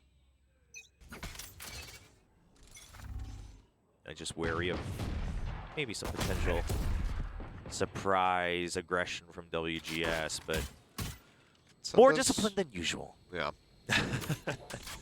So does have a Sheriff, but he's not going to be able to get the hits. And now Han, if he wants to collect that, should be able to. Luke taking a bit of damage, but Sylvan is here to support.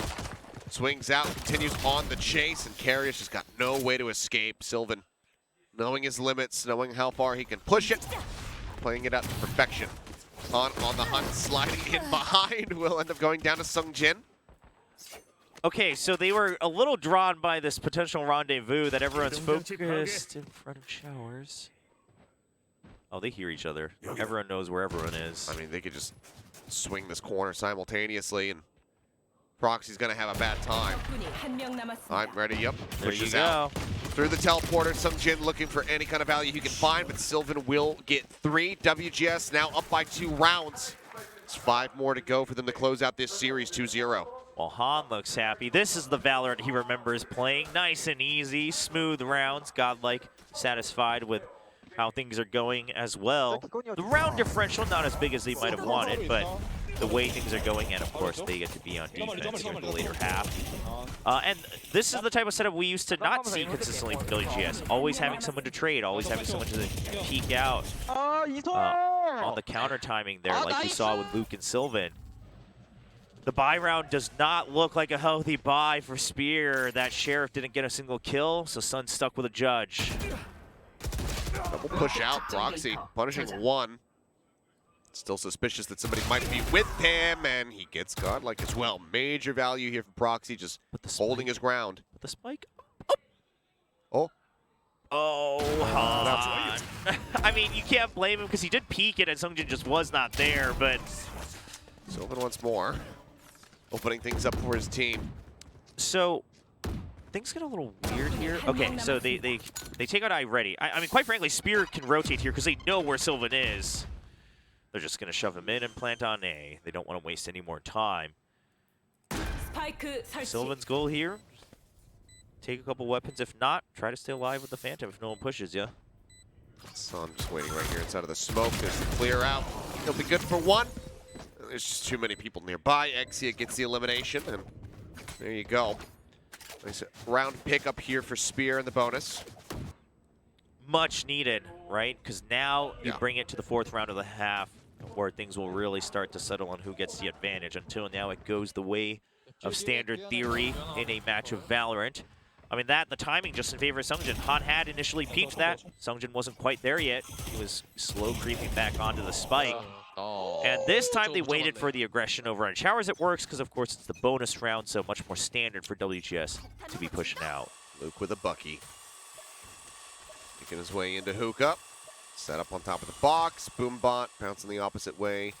He's creeping back. Oh, it does spot him in the end. Yep, there's one little pushback, and Luke can't get on top of Sun.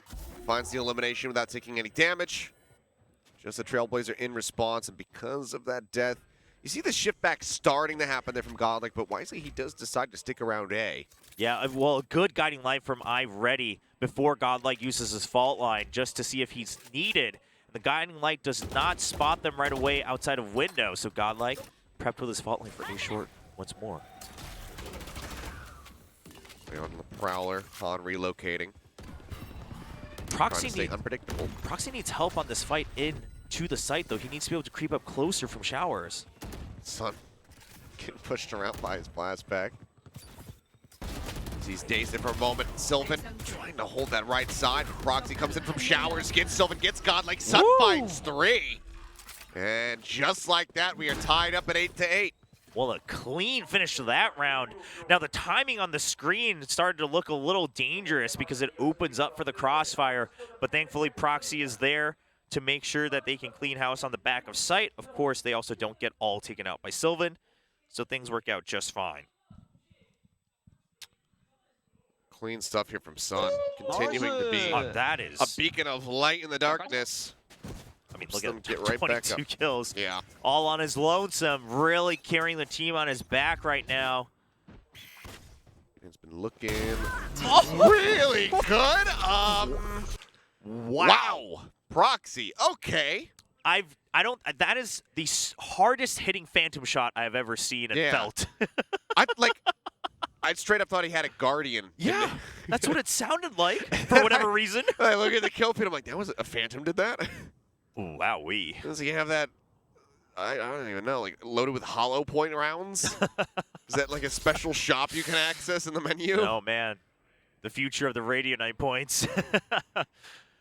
Well, with that kill, they see if there's any aggression on A off of this eco. There isn't, so it's just going to be a slow creep into B. Now they're ready for a potential teleport if they need, as the trademark is safe in front of showers. But okay, now they hear teleports coming in from A, so it's just going to be jolly walking into sight. Proxy. I mean, Proxy literally doesn't even need to peek this. He just has to keep them tied up. Yeah, I mean, that's exactly what he's trying to do. He's got 3 people chasing him with Sylvan coming around the flank. He's backing off, moving over, rotating into Fountain, just keeping them out of line of sight.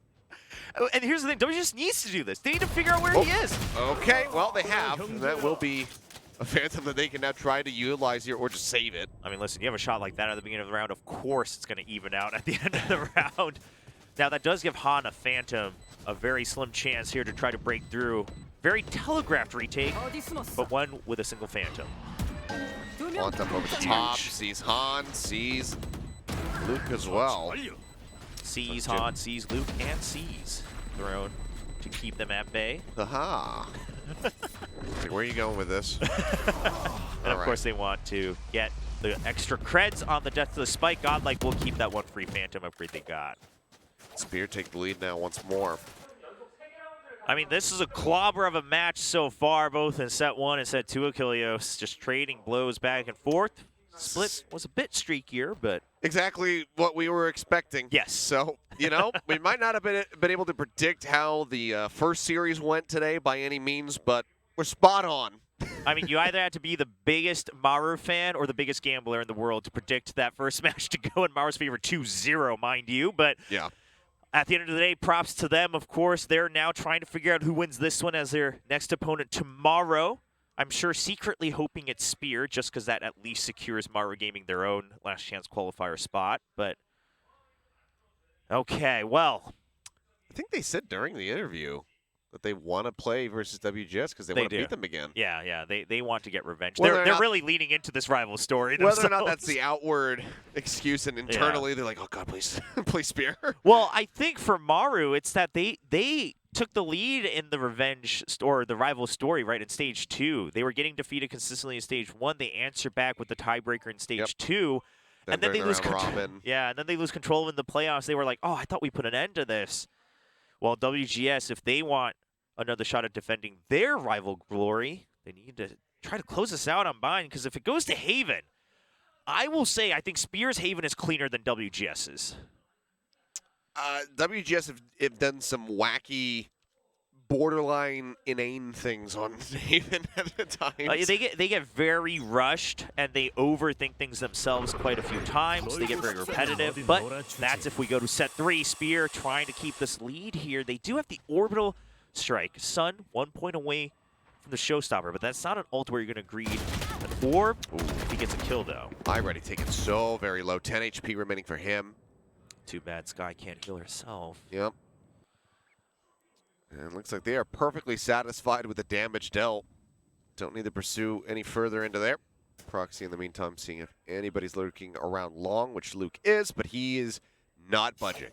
So Spear's setup, I think it's eventually going to be a B hit. To try to go now and slowly clear showers with this type of screen is so dangerous. I think they want this screen to ultimately act as a fake and also allow Carrier to lurk. Proxy could get caught here.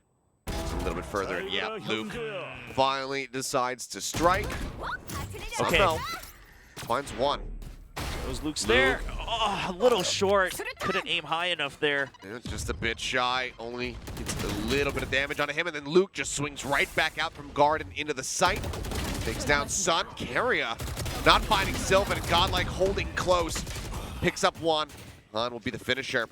Matt is going to tie it yet again, 9-9. And that split second, you could just tell desperately Sungjin wanted to jump into that teleporter off of that stun. But listen, Sun trying to counter that with a showstopper, fine. And then using that as a counter fake into A, fine. That's the best decision you can make. But then Sun gets peeked on from Gardens, and that gives all the information WGS wanted to know. And most importantly, they stopped over-rotating. They just don't budge. That was their biggest mistake against Mara, and they've cleaned it up. You love to see it. Love to see this day-to-day improvement from these teams. Now Orbital Command will still be, Orbital Strike still available for Sungjin. Is Orbital Command the Korean translated name for the old? Oh, is it? Maybe. No, actually, you know what? Now that you've reminded me what the Korean name is, I don't know why I'm getting it confused, because it is Orbital Strike in Korean as well, literally. I was just curious. But alrighty. You hold on to it, see if they can find a use for it here in this round. On going in, push comes in. Ooh. Oh, crisp rendezvous. Yeah, very slippery. There's Luke. It takes a little bit before he makes his grandiose exit. Proxy, though, finding Han back over at Showers. Now the teleporter going to be taken, and Proxy has broken through onto the A site. And this is the most ideal scenario. Oh, wait. Okay, Exio wins at least one. They do make it into sight. The wraparound, though, Sun's coming through cave. Oh, no, Sun needs to find this fast. Godlike now going to be gone. And Sun is there. Spear, I mean, just blow for blow right now, back and forth in these last 3 rounds. They once more do claim the lead, 10-9. They can just get 3 more. That'll push us into a 3rd and final map of Haven. Spear Gaming desperately wants this. They want to prove themselves. I don't mind this timeout, even though they're the ones who just clawed back. They're the ones who can't really find this consistency that they desperately need in the second half. And we'll see. I mean, I believe they still have the Orbital Strike. They still have a couple more to work with here. Now, that last round was the most ideal scenario when you have that toxic screen for the entry into A site from Showers, right? If your lurk is able to get kills, then you can go for an easy shower plant. The showers have already been cleared. Now, things looked a little dangerous as there was a weird look outside from a short, but eventually they're able to clean out site and not get taken all out by Sylvan. Sylvan still proving his value and consistency for the team today. We had an uncharacteristic performance yesterday, but it was also against DRX. Yeah. Yeah, most people don't show the same consistency they usually do in Korea when they face DRX. Especially this stage where DRX still have not dropped a single map. Yeah, I mean, they have their own meta here in Korea, right? The very initiator info-heavy meta, and very true to their own style, as it always has been.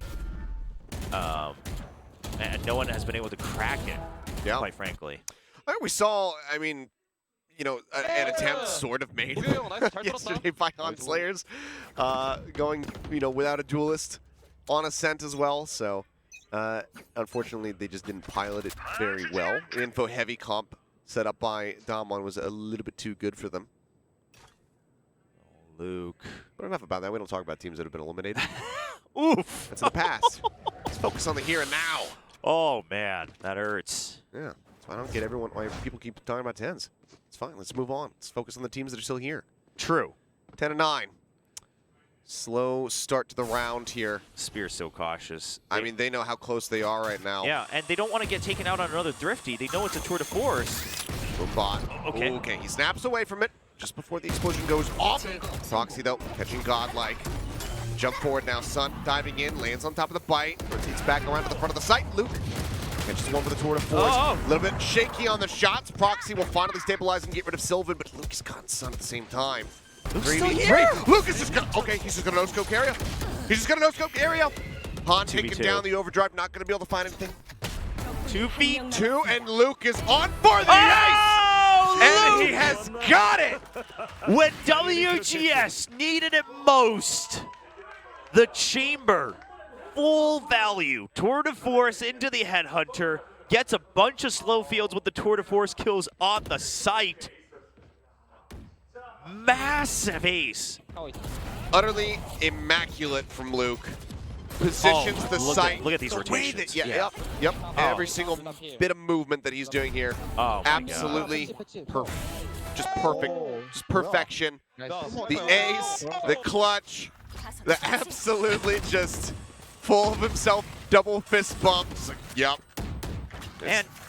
And Spear, they had a good start here. They pushed him out and they got the kill in showers. They thought even if he gets one kill, we can pinch the site, but he's just too quick. No, and he is fired up now. Yeah, he's at full force. I mean, Spear. Pushing out Godlike. Gonna go down. Han comes sliding in. Just pick up Sungjin, but Sun is there to trade that back. So in the end, it's 3v3. I mean, Spear, they're going to rotate over to A just because Proxy has taken position on showers, but I think they should have tried to still peek for more information on B. They still had a decent amount of time. Now, they think because of the last kind of duel between Exia and iReady that they have a better chance of finding less people here. They aren't wrong for now. The rendezvous back, though. Okay, there's the Nightfall out. Paint shells flying in. Proxy gets Luke. That's going to shut him down. That's going to be the operator out of their hands. I'm ready. The last one standing. Approaching now from the defender's side. Working his way forward, but Proxy. Ooh. He was lined up and prepared, but couldn't quite get that shot across. Yeah, but at the very least, he doesn't lose any of his own armor. And a tough 1v3 on A site. So many corners to clear. Sun's got him. Spear. They bring it within 2 of closing out this map and taking us to Haven. Do we get overtime once more? I mean, we very well could. Given the way these two teams are playing, they're really hitting back when they need to most. Now, this was very clean from Spear, just ready for the trades back and forth. And then Proxy there, even though Luke was decayed, he gets the headshot. Just shows the discipline that this man has. I mean, he's been grinding away at Valorant for so long to try to get to the main stage. He finally makes that dream come true. He wants to get at least top 4. They're only 2 maps away, a couple of rounds to get to that 3rd set here. On drop down, Prowler moving forward as he takes the stun from the dog. Orbital strike going to be used to try to clear out elbow, but there's nobody there to take any damage. WGS is holding firm. They grab the orb. Showstopper nearly online for Sun. Does this just result in another TP send? Well, if you're going to TP, as long as it wasn't instant, you have to send someone back to get some information on showers, because if you just TP blind right now, you never know. We know that it's safe, but that is such a risky move. I mean, maybe it pays off if they bite the bullet. Flash around the corner. Is holding him at bay. Keeping tabs, making sure they know. Now there's look at at least somebody here. Look at the minimap. WGS discipline. They're still slowly Close checking. bounce. Yay! It's a great read from Sun, managing Oh! to find I'm ready. The Sun comes in, Oh the my- rocket crashes down. Sun finds 2 before he falls to Godlike with Proxy. Gets rid of the enemy breach just as quickly thereafter. Spear now going for the plant. Sylvan dead. It's all on Luke. And a 1v4, and he's just got 8 bullets in a headhunter. And here's the thing. They originally had a plan to use the pit, but they can save it now that it's a 4v1. Use it once they're already at match point. Luke, he showed us an ace. That was with a mix of weapons. Now he's just got the pistol. tries to swing out. The counter swing is there from Proxy. And Spear will bring this to map point 12 and 10. WGS needing to pick up 2 in a row to take us into overtime once more. Otherwise, it's going to game 3. Now, let's not forget, I mean, it was still Spear Gaming who got match point first on Split. Of course, that time it was a 12-11 lead, so it's still anybody's game. This time, just one step further ahead. But look at this flight. Oh, man. Just very clean from Sun. Fantastic entry from him. Communication staying clean to the very end there. Proxy not realizing that the fist bump had missed there, but no time to focus on that. This time a deeper toxic screen to actually shut off lamps. So this isn't your typical shower setup. Change it up. Split here in showers. Luke on the right. Sylvan on the left from the attacker's perspective. Proxy, I mean, this is, you would expect somewhat unassailable. Trademark forward just on the opposite side of the box. On short. Them getting cleared out here in a moment. This pretty much lets them know that WGS is in front or in showers. No! Proxy can't break through that position. Now, though, the pit still going to be used. Invested here on the A side. Carry it going to the plan. Bullets everywhere as both teams try to spray through. They try to spam them out. They haven't managed to make it happen. Godlike falling low. Luke now going to be taken down. Spear Gaming very well could be winning it right here, right now. Han arriving. Just get rid of Sungjin. Man advantage is there for the side of WGS to try to close this out. Heals come in. Godlike nearly top back up. Trailblazer searching forward. Godlike pushes right in front of me. They're right in front of Exi and Han. Will finally suss that out. But time. Flushes him. Sun gets one. They're running out of time, as you say. Carrier watching the fight with the jump. Irony turns the corner with the Sheriff. The nade! It gets him! Godlike! Oh no! He just doesn't have it! He's late! Oh, he will hold it, but to no avail. It will explode, and Spear will take this map. They will take bind. 13 to 10. We are not done yet. I thought it was over, but the paint just had been thrown just in the nick of time. And it not only, I mean, even if he didn't die, he simply delays all the milliseconds he needs to secure that. And the toxic screen, I figured that was the case. It was used simply to get the pit down. And they do it, and they're holding for as long as possible. And Sylvan can't provide the backup he needs from showers because he's afraid of a second flank. Takes so long to get through the pit, and what a hold from Spear Gaming. No overtime this time around. They take it. It's still close, but both teams losing on their map pick. So WGS, they take split away from Spear. Spear takes bind away from WGS. And that means that this series all comes down to one last map of Haven. Oh man, what a map to go to. Obviously one of the original maps here in Valorant, alongside Bind and Split. And it's a map that these two teams have collided on before. Not in a map 3 scenario, but it was a map 2, and Spear was able to take that one, similarly to Bind in a 13-10 record. Granted, we are seeing very different compositions from WGS these days. They've changed up their playbook when it comes to that map. Han no longer playing Raze. Yes. So we can't read too much into the past, but yeah, I mean, Sun from Beyond the Grave, getting the martyrdom kill here, basically. That's pretty much what it was, and just his awareness to know I can't try to peek anymore because they know my location. So I'll do the last thing I can. The utility coming in clutch. And yeah, it goes to another one, a rematch on Haven. Now, like you said, Spear wins it out last time. Spear overall having a better record. Of course, they've only had to play it 3 times versus WGS's 5 here in Stage 2. But man, going to third map, I think this is what most people would have expected. 100%. 409 combat score from Sun. 32 kills. Oh, God. The man carried. I didn't even notice that. I knew he was utterly pounding, but good Lord, 409. What an incredible map from Sun, really proving his worth as a star duelist here for Spear. Yeah, I mean, I think, spoiler alert, he's probably getting MVP. We'll confirm it when we come back, but more importantly, we'll confirm who is out of the event and who is moving forward. One more map to be played in this best of 3. Don't go anywhere.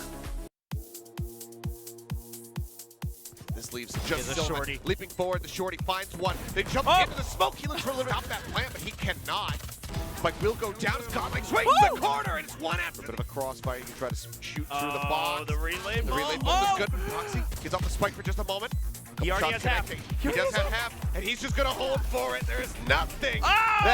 They start Holding. going for the defuse. Han! Han with the Han! overdrive is going to melt through. It's going to be a catastrophe, and son, he's got the showstopper. He sends it out. It hits Godlike. Han wants more of the fast lane, and Proxy going to be exposed. Fault line out. Out. Relay bolts as well. Flying is. Oh. At the same time. Luke's still 3v3. here. Lucas is 2v2. and Luke is on for the ace. And he turns the corner with the sheriff. The nade and gets him. Godlike. Oh, no. Bail. It will.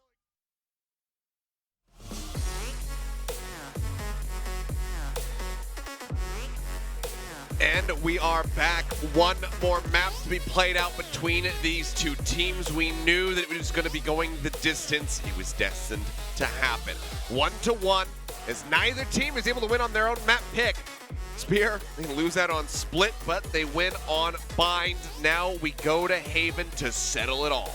Yeah, an age-old map here in Valorant, and one that was quite the talk of the town ever since the game was released in beta, right? With 3 sites, very unconventional. Now more and more, you know, everyone both on the pro scene and even in your own ranked games we've accepted that this is how this site is. You learn to work around it, which means the importance comes into A, having a good operator when you're on defense, and then B, what do you do about B-side and garage? Oftentimes we'll see those killjoys instead of chambers simply because you have more utility to cover the wider part of the map.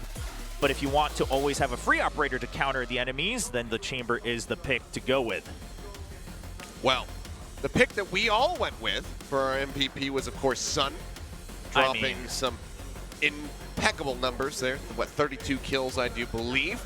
Yeah, what was it, 402, 409 combat score, something like that, something ridiculous. I mean, a big number. Yeah, basically he hard carried. Yeah. That's what it was. And not to try to take away from the others, but quite frankly, sure, there were some good supporting skills. Proxy actually had a couple good kills as well, but they just weren't consistent, whereas Sun was fragging out every round, not even just here, also on Split. This man has been trying to bring this team to the next part of the loser's bracket here in playoffs. He really has. You can tell how badly he and the rest of the team want it. WGS right there with them. Now, this is the more veteran team. They want to keep up their appearances. They want to have a rematch tomorrow versus Maru, who they did just best. See if they can make it happen. Haven has been a bit of a wonky one for WGS in the past. They have lost this map against Spear before. Whoever is better prepared here on the day will be walking away victoriously. Everything to play for. And this is where, on a younger squad, in your first stage, in your first playoffs at VCT, down to the lower bracket, in a game 3, this is where the nerves can start really messing with you. Very true. Something we absolutely need to consider. Spear Gaming, they have a squad of 5 players who have never gotten to the main stage of VCT, who have never had to play in front of a crowd of any capacity. The only practice they have with that has been this Stage 2, the round robin, the first game of their playoffs against Damonkia, and now, in the moment, can they keep their own tournament run alive against WGS? Well, let's see what they have pieced together for us. WGS expecting a lot of the same. Yes. I don't expect something too crazy from either team, right? The compositions we see on screen is something that both teams have settled upon. They both have a lot of reason to be believable, and there you go. No changes. Biggest difference is going to be, of course, that Killjoy versus the Chamber for the Sentinel, and then also the Omen versus Astra. So on Spear's side, it's Killjoy who provides a little bit more stability on defense, whereas Omen allowing you for an extra strike with that paranoia on attack. It's kind of the reverse on the other side, right? Han will always have at least 1 or 2 free operators in each half, and Sylvan with the Astra can lock down, especially C-Site on defense with all of her own utility. Proxy back over to the Killjoy. Let's see how he fares. He really caught everybody's attention with this pick during the open qualifier. Absolutely destroyed. He's been looking fantastic on the chamber so far today. Let's see how he fares now. Let's see who walks away victorious and who is going to be going home as we jump into map number 3.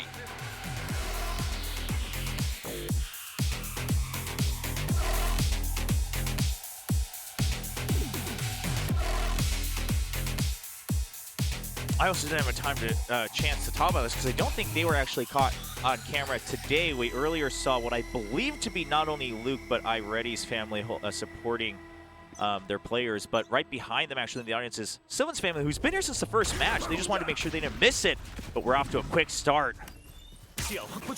There we are. WGS just fast hit into B. Not necessarily super uncommon for a pistol round.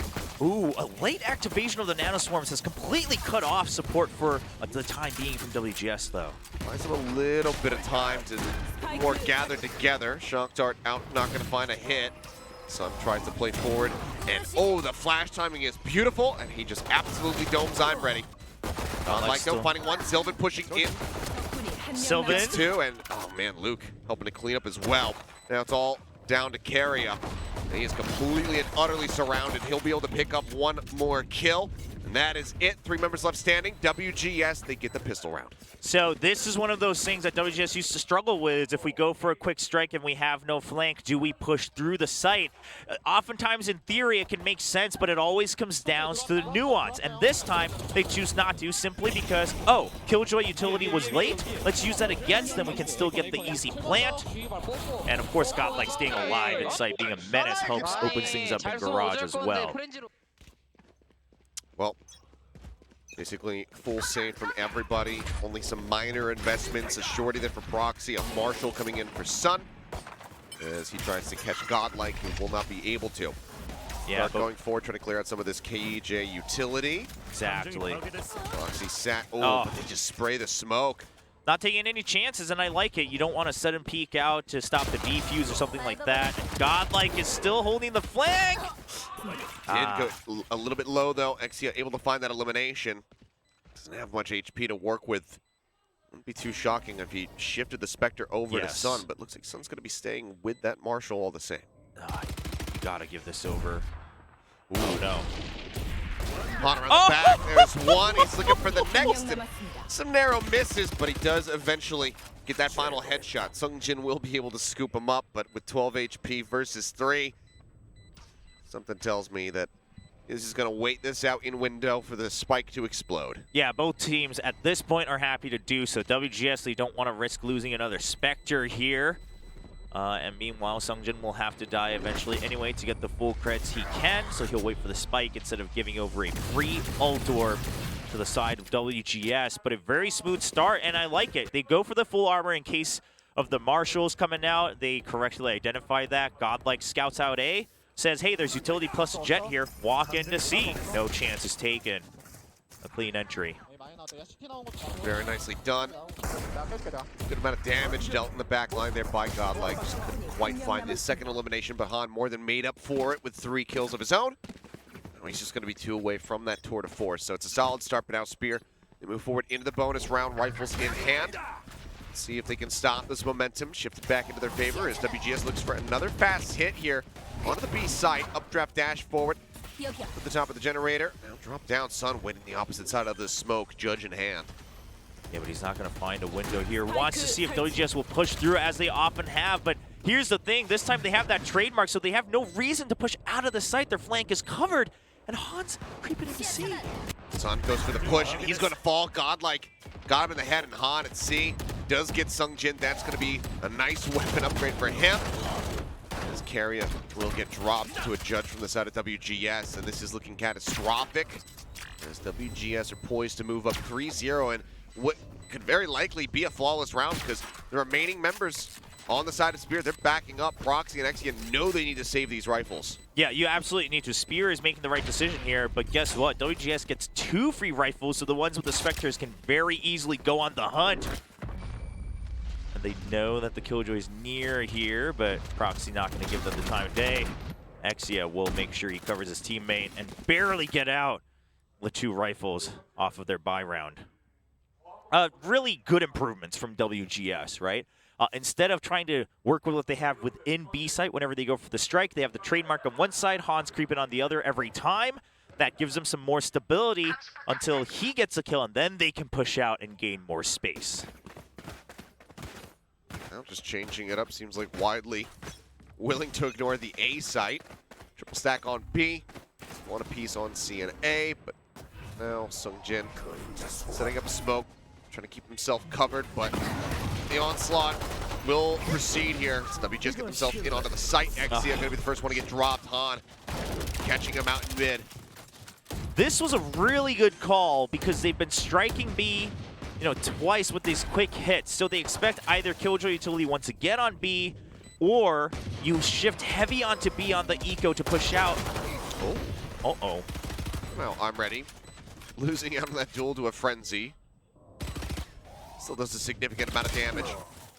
On picking up Sun, Sylvan getting carry up. Proxy does manage to find one before falling. A bit of a bloody bout, but once more it's going to be Sungjin approaching from garage. Han spots him, picks up a 4K, and WGS will pick up a 4th round.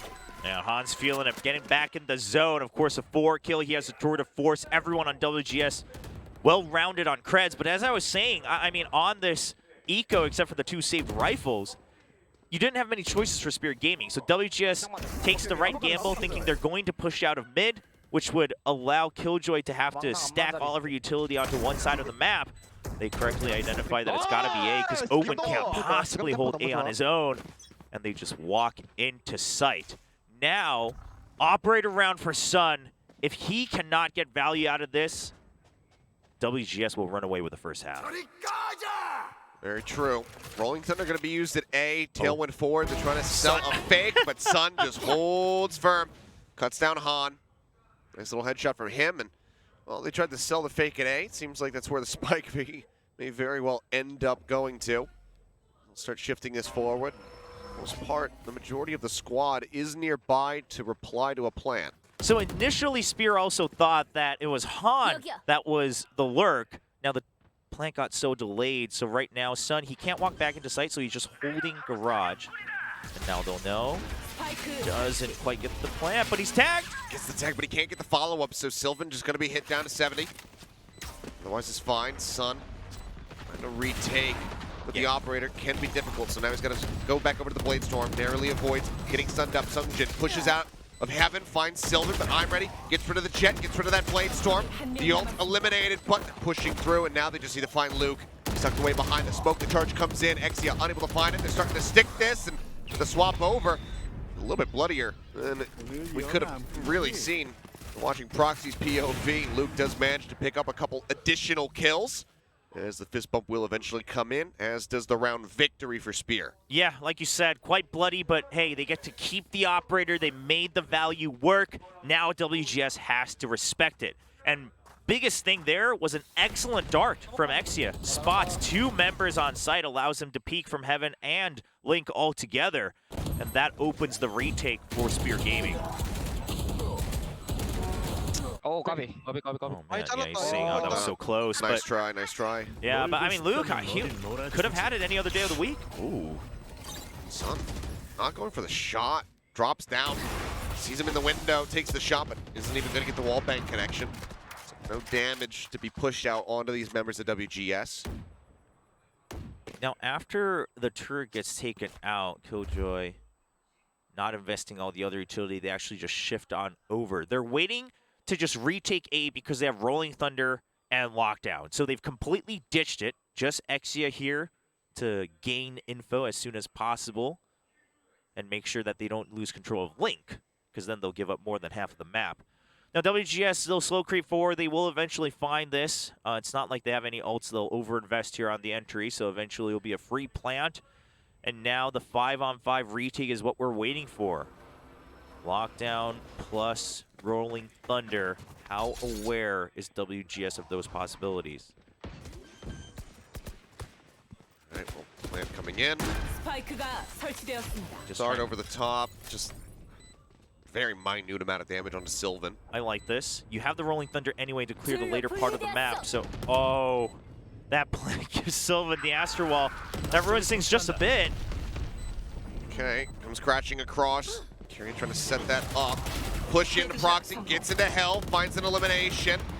They try to Huge break. escape. Back on the long. Oh, Proxy just takes a straight shot through the smoke. Pitches Han in the head. Now it's all on God. Like the chase coming through as he comes B-hopping down. Proxy will give his life for the scout. Sun will get the final kill, and the defuse will come in. Spear Gaming, they bring it back within 2. An excellent discipline to not overinvest. As soon as you hear the Astro Wall come in, simply use a Rolling Thunder just so we can enter through the wall. Let's not overinvest all of our other utility, all of our other ultimates. And Proxy, I believe, used the wall to his advantage to try to drop as he's kind of shifting down the wall and then peeks through to get the jump on him. I'd love to see the replay from beginning to end there. Now that we have the timeout, hopefully we'll have a chance.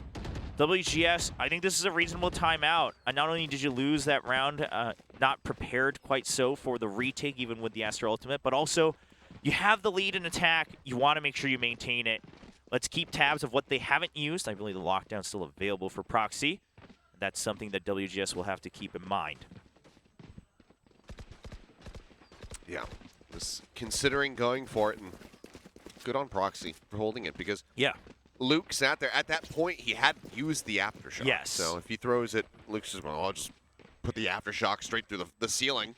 Yeah, I mean, the angle was cool just because the Rolling Thunder would have denied it, right? He was sitting in heaven. It would have taken a little bit for Luke to readjust. The Rolling Thunder was meant to clear out the site anyway, but now they have it to delay just a bit longer, even if it gets destroyed eventually by something like the Aftershock. Especially now that you've succeeded in your retake, I think there's a good chance Proxy will use this just to delay a plant. Yeah. Well. All right, so they finished their 50-minute exam in 20 minutes just so they could come here in time to watch the match. Doesn't matter what the score is on that exam because now you're here watching this great best of 3. But hopefully they passed. Well, not my future, not my problem. That's true. I do hope they did well, though.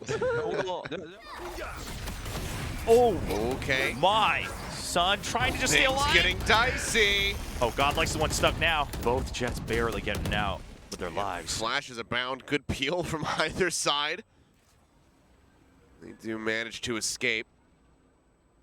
Well, I mean, one side's trying to keep their entry alive, one side their operator. Good investments from both. No one took any damage there.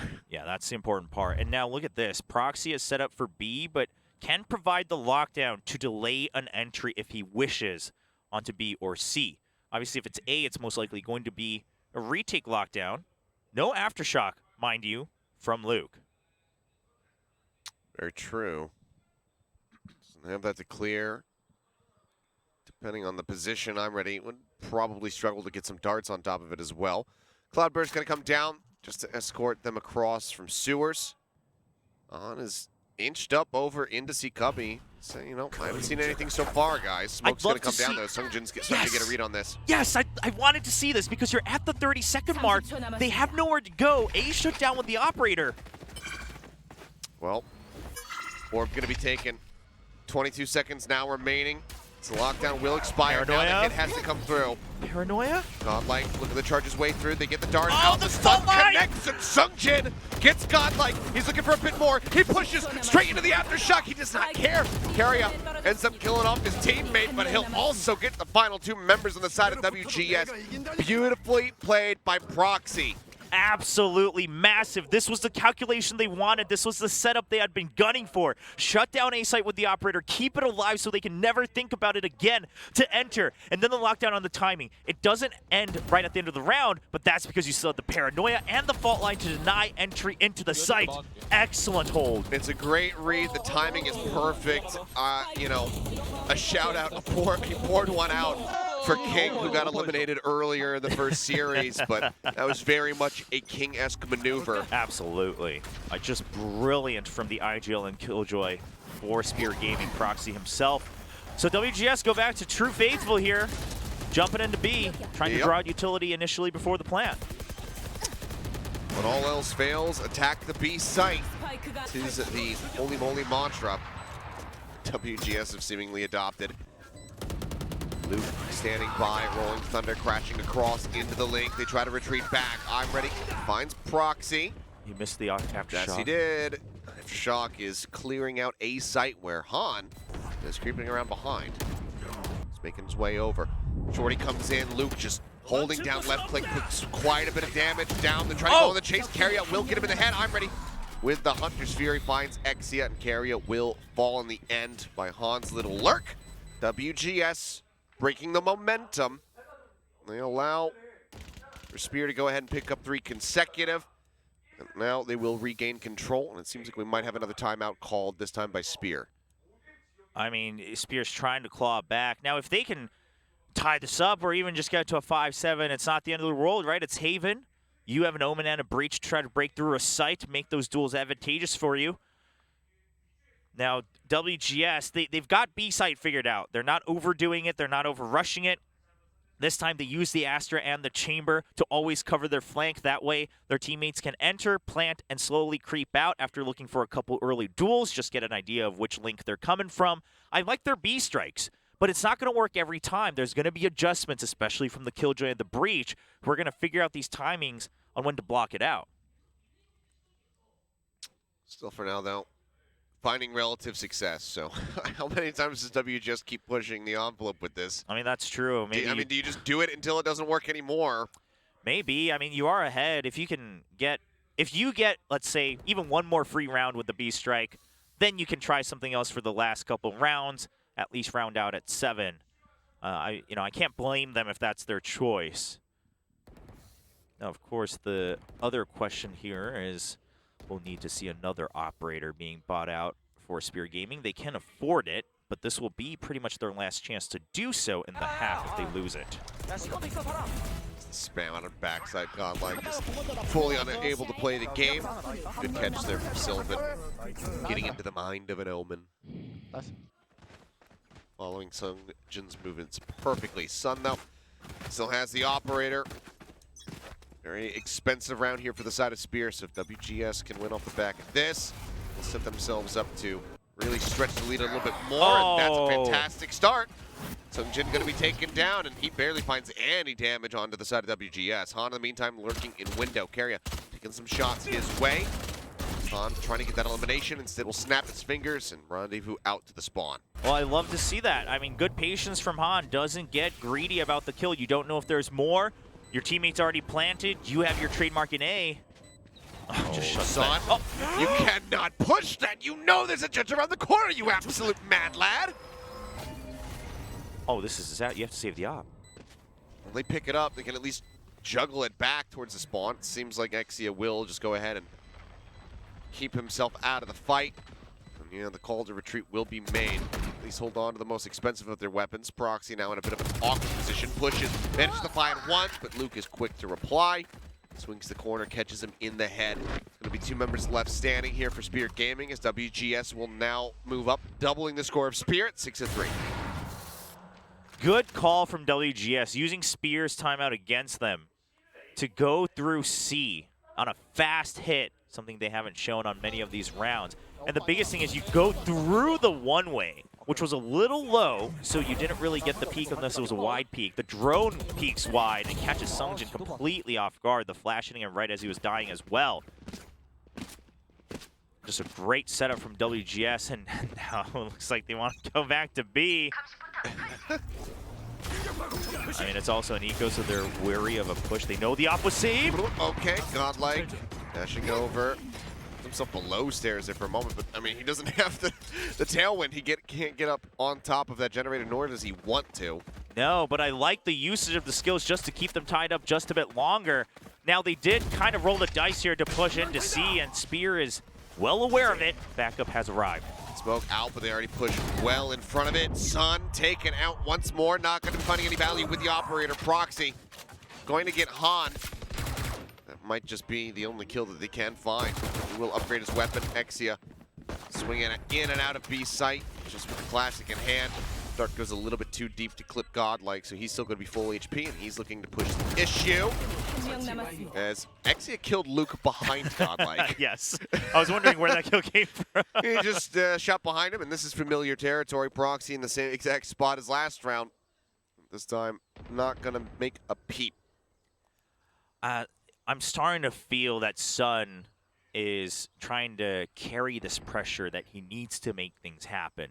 Bringing the operator, when you know you're not early on the rotate to C, into the site before you have any information, just seems like such a gamble play. Now, obviously, when you take risks like that, it's always going to be result-based. If it works, oh, genius, takes the good risk. If it doesn't, it damages you. But here's the thing, economically, they don't have a chance for another op here, I believe, from Spirit Gaming for the first half, unless Proxy continues to stay alive and can eventually save up to buy one.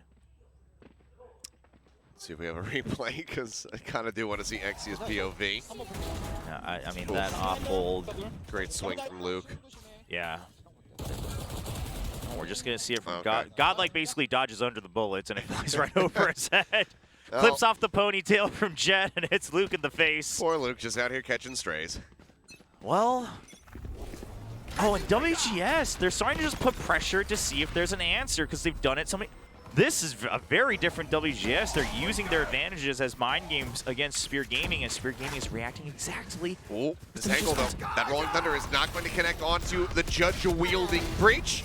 Carriot will find Luke, and Proxy gets Godlike, taken down to 10 HP, but kill is all that matters. Turret set up in Garage, as Sungjin will find Sylvan. TP's out, away from the Lumber Stack.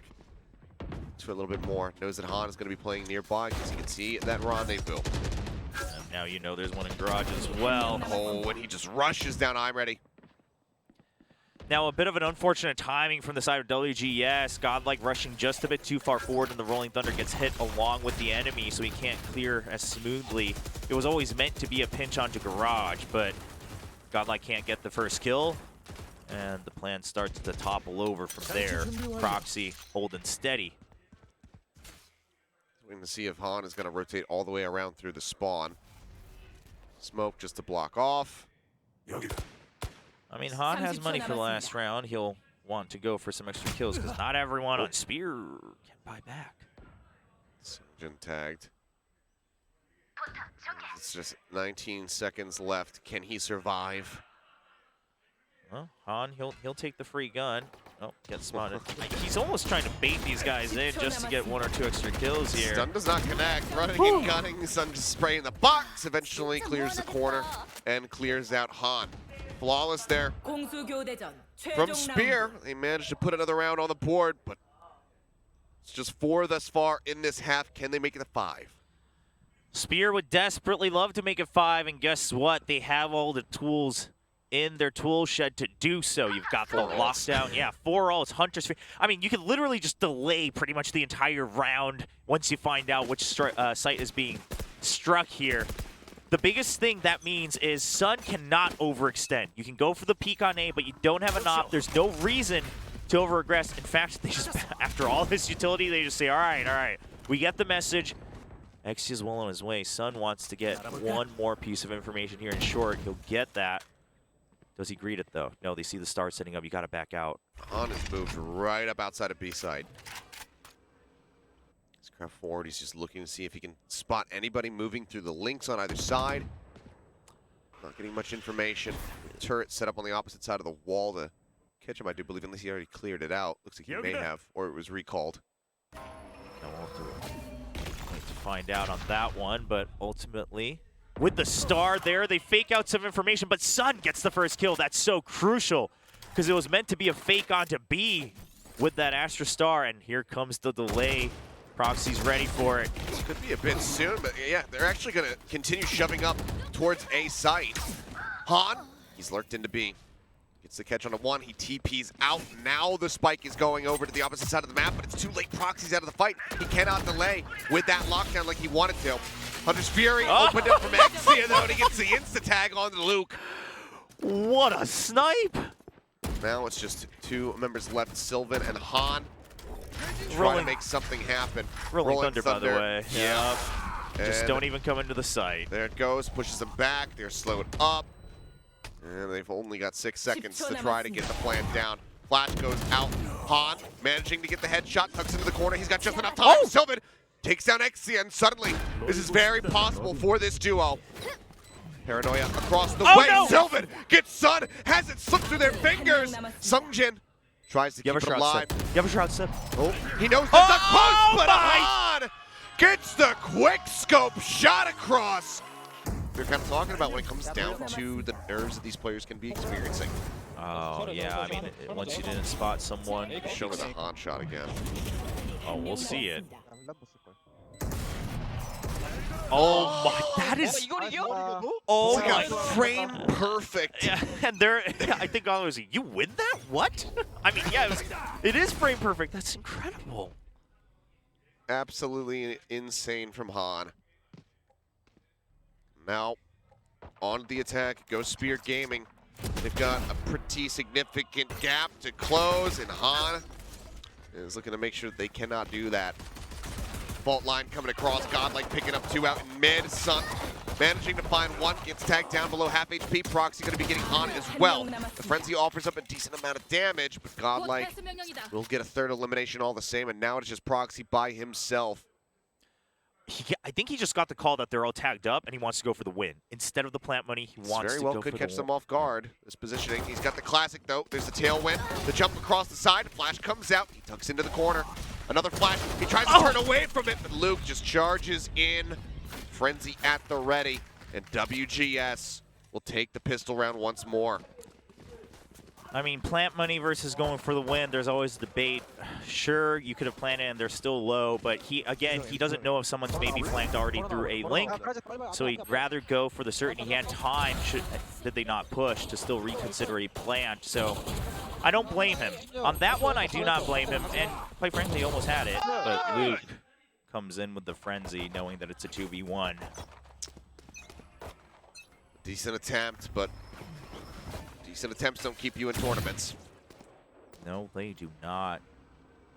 Gotta secure these rounds and fast to Spear. Oh, Sylvan charging WGS. down at C long, and that's 2 members gone. Carry and Proxy now going to be out of the fight. That is a lot of their entry power with the breach taken out.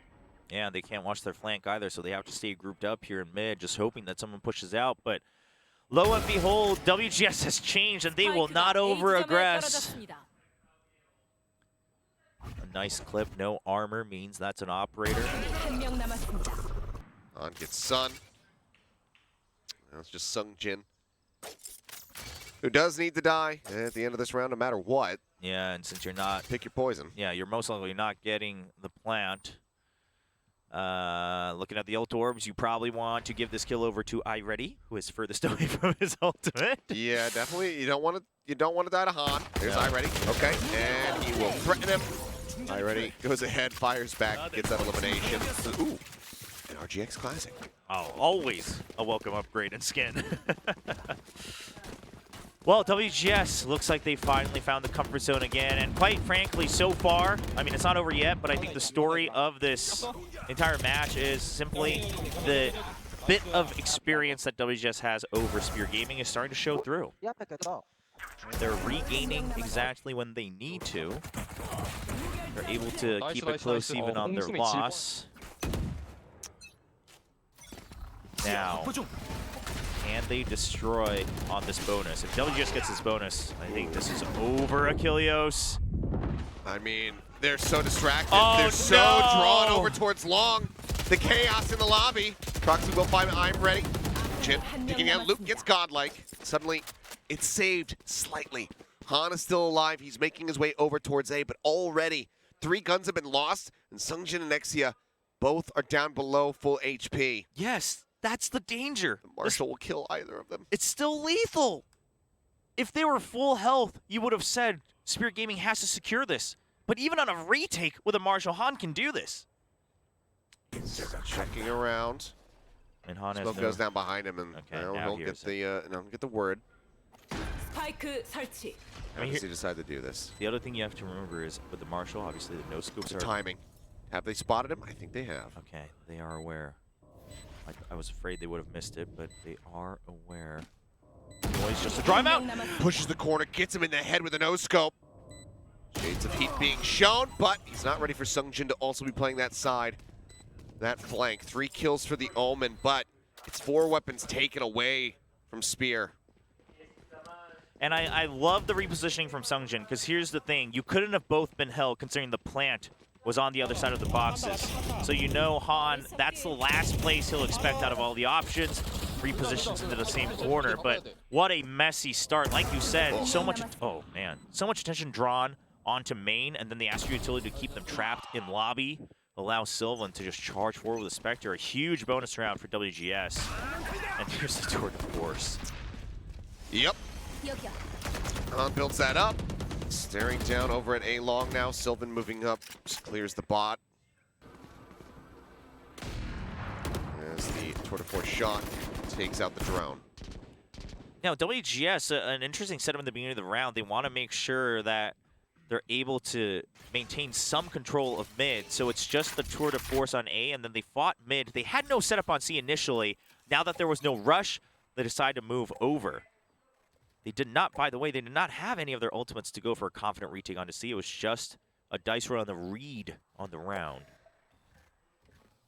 They have to know that this position has not been shifted away from.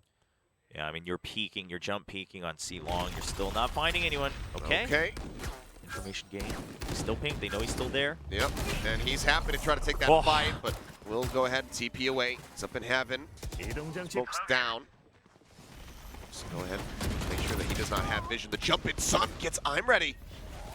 Great little reply there from him. Exia gets Luke. Han finally able to find a kill, put that ult to use, gets himself a second.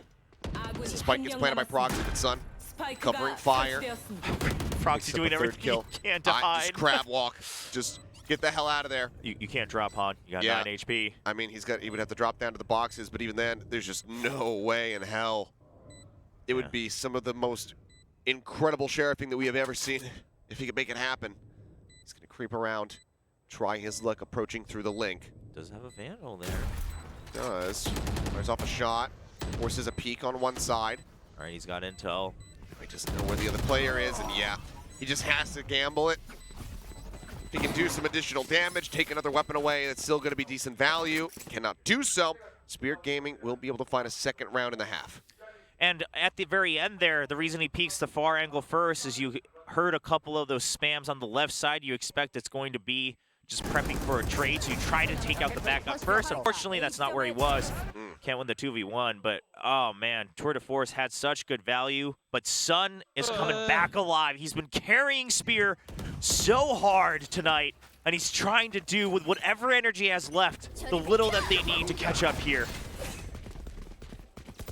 Rushing forward, Bladestorm in hand. Eco here for the side of WGS. The tail went forward into the Cloudburst. The site has been conceded. WGS just going to be looking for the 5-man retake. Yeah. Spike gets dropped. Plant here comes through from Carrier. Put him 2 away from the Rolling Thunder. Now, Exia has to be prepped to provide backup for Proxy here. Yeah, he's going to come back to Sewers to peep. Judge at the ready for Sun as well. Sending a couple shots. Proxy, though, opening things up with one. Oh! I'm ready, Luke and Sylvan. All finding one apiece with their sheriffs. That's going to be weapons recovered. Oh, this is going to be way tough for Spear Gaming, a 2v4. So Jin in hell finding one. Carrier swings the corner, he gets 2. But Sylvan is alive. The last man standing with time to defuse. They will slow the roll of Spear. WGS regaining control. So I think WGS, when they were on the flank, when Luke swings to get Proxy after Proxy takes out the initial member, whoever was behind him has the awareness to peek down Sewers. Yeah, Sylvan knows to cover. That's huge because that opens up the flank and the 2 members are now trapped in sight.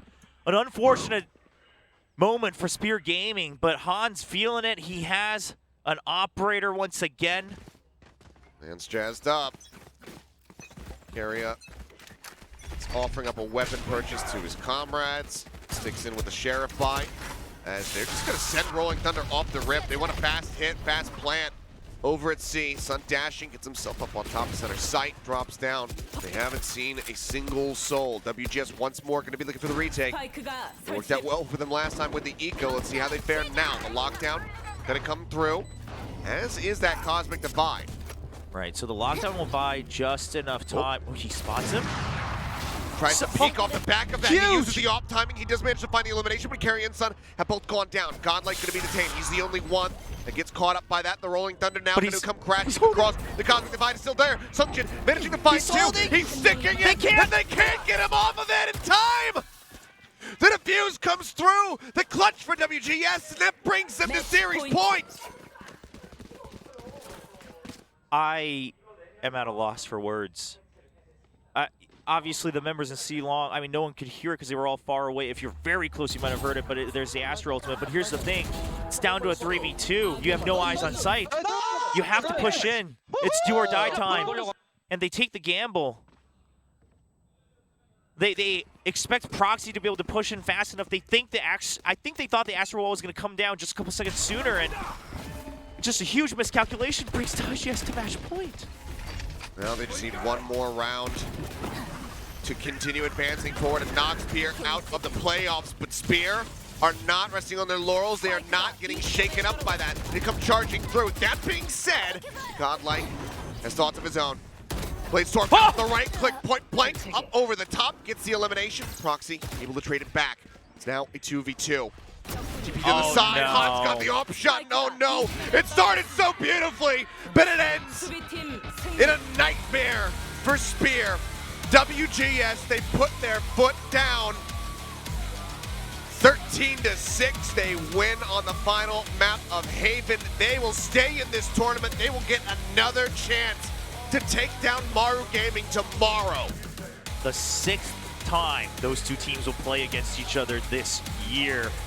And Spear Gaming, they were so close to having a shot to get to that top 4 they desperately wanted. That was their realistic end goal for this stage, and they got so very close. But the endurance, the experience not there to keep their heads in the game on Haven. Once they start losing control, once Hans starts hitting those shots, when Sylvan comes back alive and Godlike starts to pop off on that jet, Sun alone was not enough. And that round with the Astro Ultimate, that's going to haunt him. I mean, just hoping, whether it's because they didn't know the timing, whether it's because they got confused with it, they were just banking on it. It just wasn't enough. Well, it was not. And yeah, this is going to be one of those ones that, unfortunately, you'll never forget. You know, for all of the wrong reasons for Spear Gaming, you could see how they feel about it. But for their first exposure to this stage, to an audience of this size, a tournament of this caliber, they should absolutely hold their heads high that they were able to qualify, to come this far, to push a team that has been in the scene now for well over a year, going into 2 years. Yes. That is full of veterans, all the way into a Game 3 in an elimination match. I mean, listen. It sucks, it doesn't feel good, but at the end of the day, they need to hold their heads high because what they have achieved this year is great. It's great. Objectively speaking, I think they've exceeded expectations. You know, coming in, trying to shuffle their way forward. You know, the coach, the players, all new to the main stage. And they get further than they had originally gambled for. They get into the playoffs, and then they put up an amazing fight against Damwon Kia, 11-13 in both maps as they go down 2-0. They thought they learned and improved, and they did. But it just wasn't enough to play a full best of 3 with the pressure on their shoulders. And I think the objective truth here for Spear is you accomplish so much, but if you really want to know where things went wrong, these are the times when you realize that's the barrier to break into Tier 1. Yeah. You have to clean things up. You have to find that consistency because your ideas were decent. You tried to pick out the weak points. Even Damwon Kia XE gave you props for studying their VODs. A good team, a good player. They will look back on this. They will VOD review this. They will see the mistakes that they made, the things that the enemy team was able to take advantage of, and they will correct those moving forward into the future. Yes, I really hope to see this squad, whether it's all together or in different places, come next year, right? Because we won't see them for the last chance qualifier. They do not have enough points, having only made the main stage here in Stage 2. Speaking of last chance qualifier, that means WGS and Maru's game tomorrow in the losers bracket. That decides who secures that spot for at least LCQ should they not make it to Masters Copenhagen. Oh boy, the stakes just continue to get higher and higher as we go day over day through the playoffs, and there's just 3 more days left to go. The WGS can breathe a sigh of relief, albeit a very brief one, as they now need to get ready to play against Maru once more, who, aside from the last time they squared off against each other, Maru's had their number. Yes, yeah, it's been a very back and forth between the two teams, and you know, we were talking with the Korean commentators during the break. We said the other players have to start stepping up for Spear. Sun's been doing so much in the first 2 maps, and Proxy does what he can, but even then, the kills just aren't high enough. His combat score is good, but given the round score, a Spear not getting anywhere close to trying to bring this to match point or even overtime, and Han finds his stride. Godlike, whatever they're doing to try to make this IGLing while playing Jet work, it's working. Han's actually being a bit more patient. Godlike, that allows him to try to get the initial kill to gain info. Yeah. And once again, Spear, this is the end of your road, but boy, did you make it a fun one for everyone watching and everyone supporting your team. And they come here to congratulate WGS. You love to see it. I mean, giving respect to the veterans that gave them, you know, a nice round here on stage. I mean, Proxy, I believe he's very familiar with all the players. He's been around kind of in the shadows of the scene for so long, vying for his time to shine. Of course, he was on an amateur team before last year. And you can just see at the end of the day, both teams really respecting each other here. Yeah, and this is another thing that's just great to see, you know, that the players can have their moment on stage. They can, you know, shed a tear, put their head in their hands, whatever they need to do, you know, mourn this loss, but then also go congratulate the team that just eliminated them. Yes.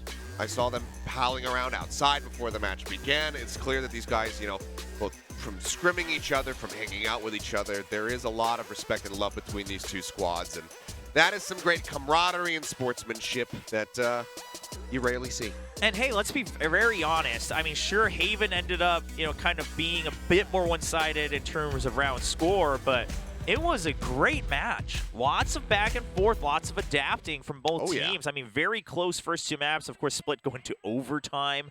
So I think it's great to see that they respect, okay, you guys both put up a good fight, congratulate each other. And for now, Spear, congratulating WGS on having, once again, another shot to play against Maru Gaming. A second lease on life here for WGS. They still managed to persevere at the very end, despite, you know, how hard Spear was able to push them. And it's unfortunate, you know, maybe if they got that win on split, doesn't go to overtime, or if they win the OT, you know, there's that butterfly effect, rabbit hole that you can just kind of tumble down. Honestly, it's not worth it, at least not tonight. For Spear, try to relax, have a good evening, go get some barbecue, some comfort food, whatever. Yeah, I mean, I think you try to remember the good parts. And like I was saying, I think the objective truth is in the moment it hurts because it felt like it was so close. But if it feels close every time, that's when you know that's your wall you're hitting right now. Yeah. You just recognize that. In some ways, that kind of cleans things up and say, okay, so now I can focus on the positives. We look to the future. Again, I really hope to see these players, whether it's together or on different teams, come next year as we see the newer formats evolve here for VCT overall. And I think that there's been enough of a display of talent from all of these players that, like you said, even if it isn't as a collective 5-man unit, we'll probably see their faces be cropping up in the future. But let's go ahead and see their faces crop up once more in the highlights. Probably some moments that played forward and over here. Yeah, well, Han really put his foot down and said, listen, there's a reason, regardless of win-loss record, that I'm always in the discussion for one of the best players here in Korea, and it's just the confidence he had. Now, Sun was able to try to regain focus whenever he needed to, but just wasn't consistent enough. You got to feel a little bit for Spear Gaming, but hey, playing a full best of 3, it's tough. It's tough, and oh yeah, especially when you have, you know, overtime involved as well, and these are going, you know, all the way. I just realized fairly close rounds. Sunjin died to his own teammates aftershock in that round. I did not realize that in the heat of the moment there was so much going on. Oh yeah, he just ate it. He was like, you know what? I'm just gonna kill as many as I possibly can. I mean, he made it work, right? He did his job, but just something funny to note. Oh, and this was, I mean, honestly, that was probably the match-breaking shot right there, is that quick scope. Yeah. Between that, the held diffuse over at C, where they couldn't stop it from coming through, just a couple moments that just added up to be a bit too much for Spear to deal with. But Han, we criticized him a bit at the start of Split. He started showing up with his headhunter shots, with his opping, you know, and that kind of held up throughout the rest of the series. So This is why we talk about Han being such a powerful, dominant force in the region when he is on point. Yes. It took him a little bit to get going, but this is also one of, in my opinion, one of the rare occasions where he did not run out of gas by the end of this series. That's the important He was able to get started a little bit late, and then he basically maintained the whole way throughout. When you have a player like that whose ceiling is so high, once you get there, and if you can count on him maintaining it, then okay, the other teammates just have to set up. You have to work around your plays, just like we've seen Maru Gaming evolve, right, around Shibab. Yeah. You give him that comfort position, and then Han will carry the game for you. I mean, that's the story of WGS. They haven't found the perfect formula, but they're slowly getting there.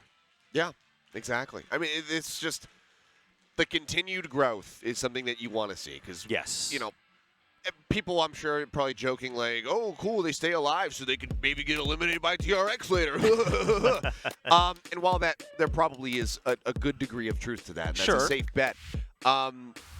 The continued growth is the most important thing here. I think seeing these teams consistently get better and better, and to make the region more competitive overall, that is what we want to see ahead of all of the plans that are there for next year. Something I saw within the Korean community, both yesterday and today, are fans recognizing, well, here's how we know that there's growth in the scene, is that now every match is fun and exciting. Whether it's underdogs, right? Whether it's rivals, there's always a banger awaiting us. That's how you know, even if DRX is far ahead, that the scene is growing. That's great news. And boy, what a bracket.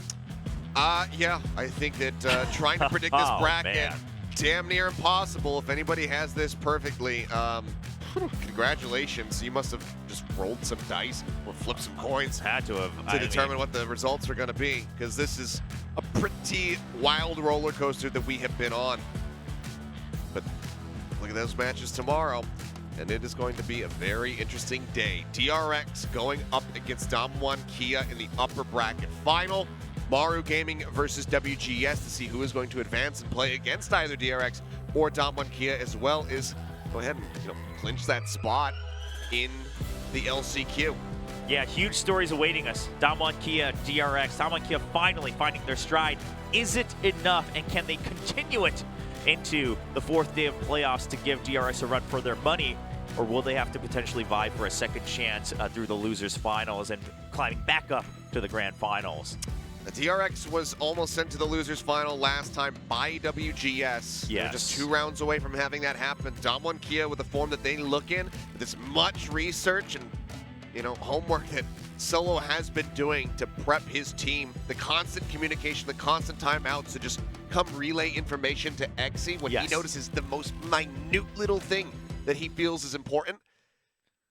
They might just be able to make it happen. DRX still has not dropped the map yet. They're on a 16-map win streak. Yes. Damwon Kia are looking to be the first ones to take a map and a series off of them. Yeah, and Solo is not one to let this opportunity slip. I mean, he's got a lot of pent-up rivalry against the DRX team and Oregon as a whole since his New Turn days. And he mentioned it in their interview yesterday that he wants to once again be in the spotlight with his players as a coach to be the team that takes down DRX and move on to another international tournament. They have their chance tomorrow to make that first step. Of course, they'll have to still get to the grand finals one way or the other. Yeah. But we'll wait and see what's in store. And then Maru versus WGS, the rivalry is just insane. At this point, I'm all about it. I'm all for it. Both teams looked incredible today. Maru especially, obviously, for taking down Onslayers. Their play style, playing around Sheepop, basically just using him to funnel information for the squad, and then they just get these punishing flanks and pickoffs. It was beautiful to see. Much the same for the side of WGS. Han has been playing phenomenally today. The little walkabouts he was doing on Haven, just going for these wide flanks, having one side covered by the trademark, then just going ahead flanking off the other side with a Vandal or with a Headhunter. It was really concisely done by WGS, and that is not a sentence that I don't know if I've ever said that before. That the might word be a brand new consistent sentence. And WGS and Han without all in the word not in between. But guys, our interview is ready. We've been bigging him up. Let's go ahead and hear from the man himself, our MVP of that third and final map. It's Han. WGS survived today, and I'm here with WGS's Han. Congratulations, Han. Tell me about what this win means to you. 한 선수 승리 축하드립니다. 일단 오늘 이렇게 승리를 거두면서 플레이오프 일정을 계속할 수 있게 됐는데요. 어떤 의미인지부터 소감 한마디 해주시죠. 일단 이번 경기가 지면 저희는 LCQ를 갈 수 없는 상황이었는데 이겨서 정말 다행입니다. We're really glad that we kept our chances alive for the last chance qualifier. Well, Han Split was the first map that Spear Gaming picked, and it was also their first time playing it in Stage 2. Was this something you expected? 그러면 먼저 첫 번째 맵 스플릿에 대해서 얘기를 해볼 텐데요. 스피어 게이밍이 스테이지 2 들어서 처음으로 플레이한 맵이었고 처음으로 픽한 맵이었거든요. 예상했던 부분일까요? 아니요, 저는 사실 예상하지 못했고요. 저는 오히려 브리즈 자신 있어 하는 것 같아서 브리즈 할 줄 알았는데 스플릿을 고르더라고요. 그래서 약간 당황했습니다. Well, personally, no, I didn't expect them to pick the split. I thought they were pretty confident on the breeze, so maybe they would go for that, but they didn't. So split pick kind of threw me off, but I don't know about the rest of the team. Well, split indeed went overtime, so 13-12 up. What was your game plan to close it out? 그러면은 이제 13대 12까지 연장전으로 흘러갔잖아요. 어떻게 끝내려고 했는지, 오더는 어떤 식이었는지 들어볼게요. 일단 저희 속공을 막기 굉장히 어려워하는 것 같아서 이거 그냥 빠르게 다 같이 한번 가보자 이런 식으로 말이 나왔던 걸로 기억합니다. Well, our opponents seemed like they had a hard time dealing with the fast tempo push, so that's what we tried to do.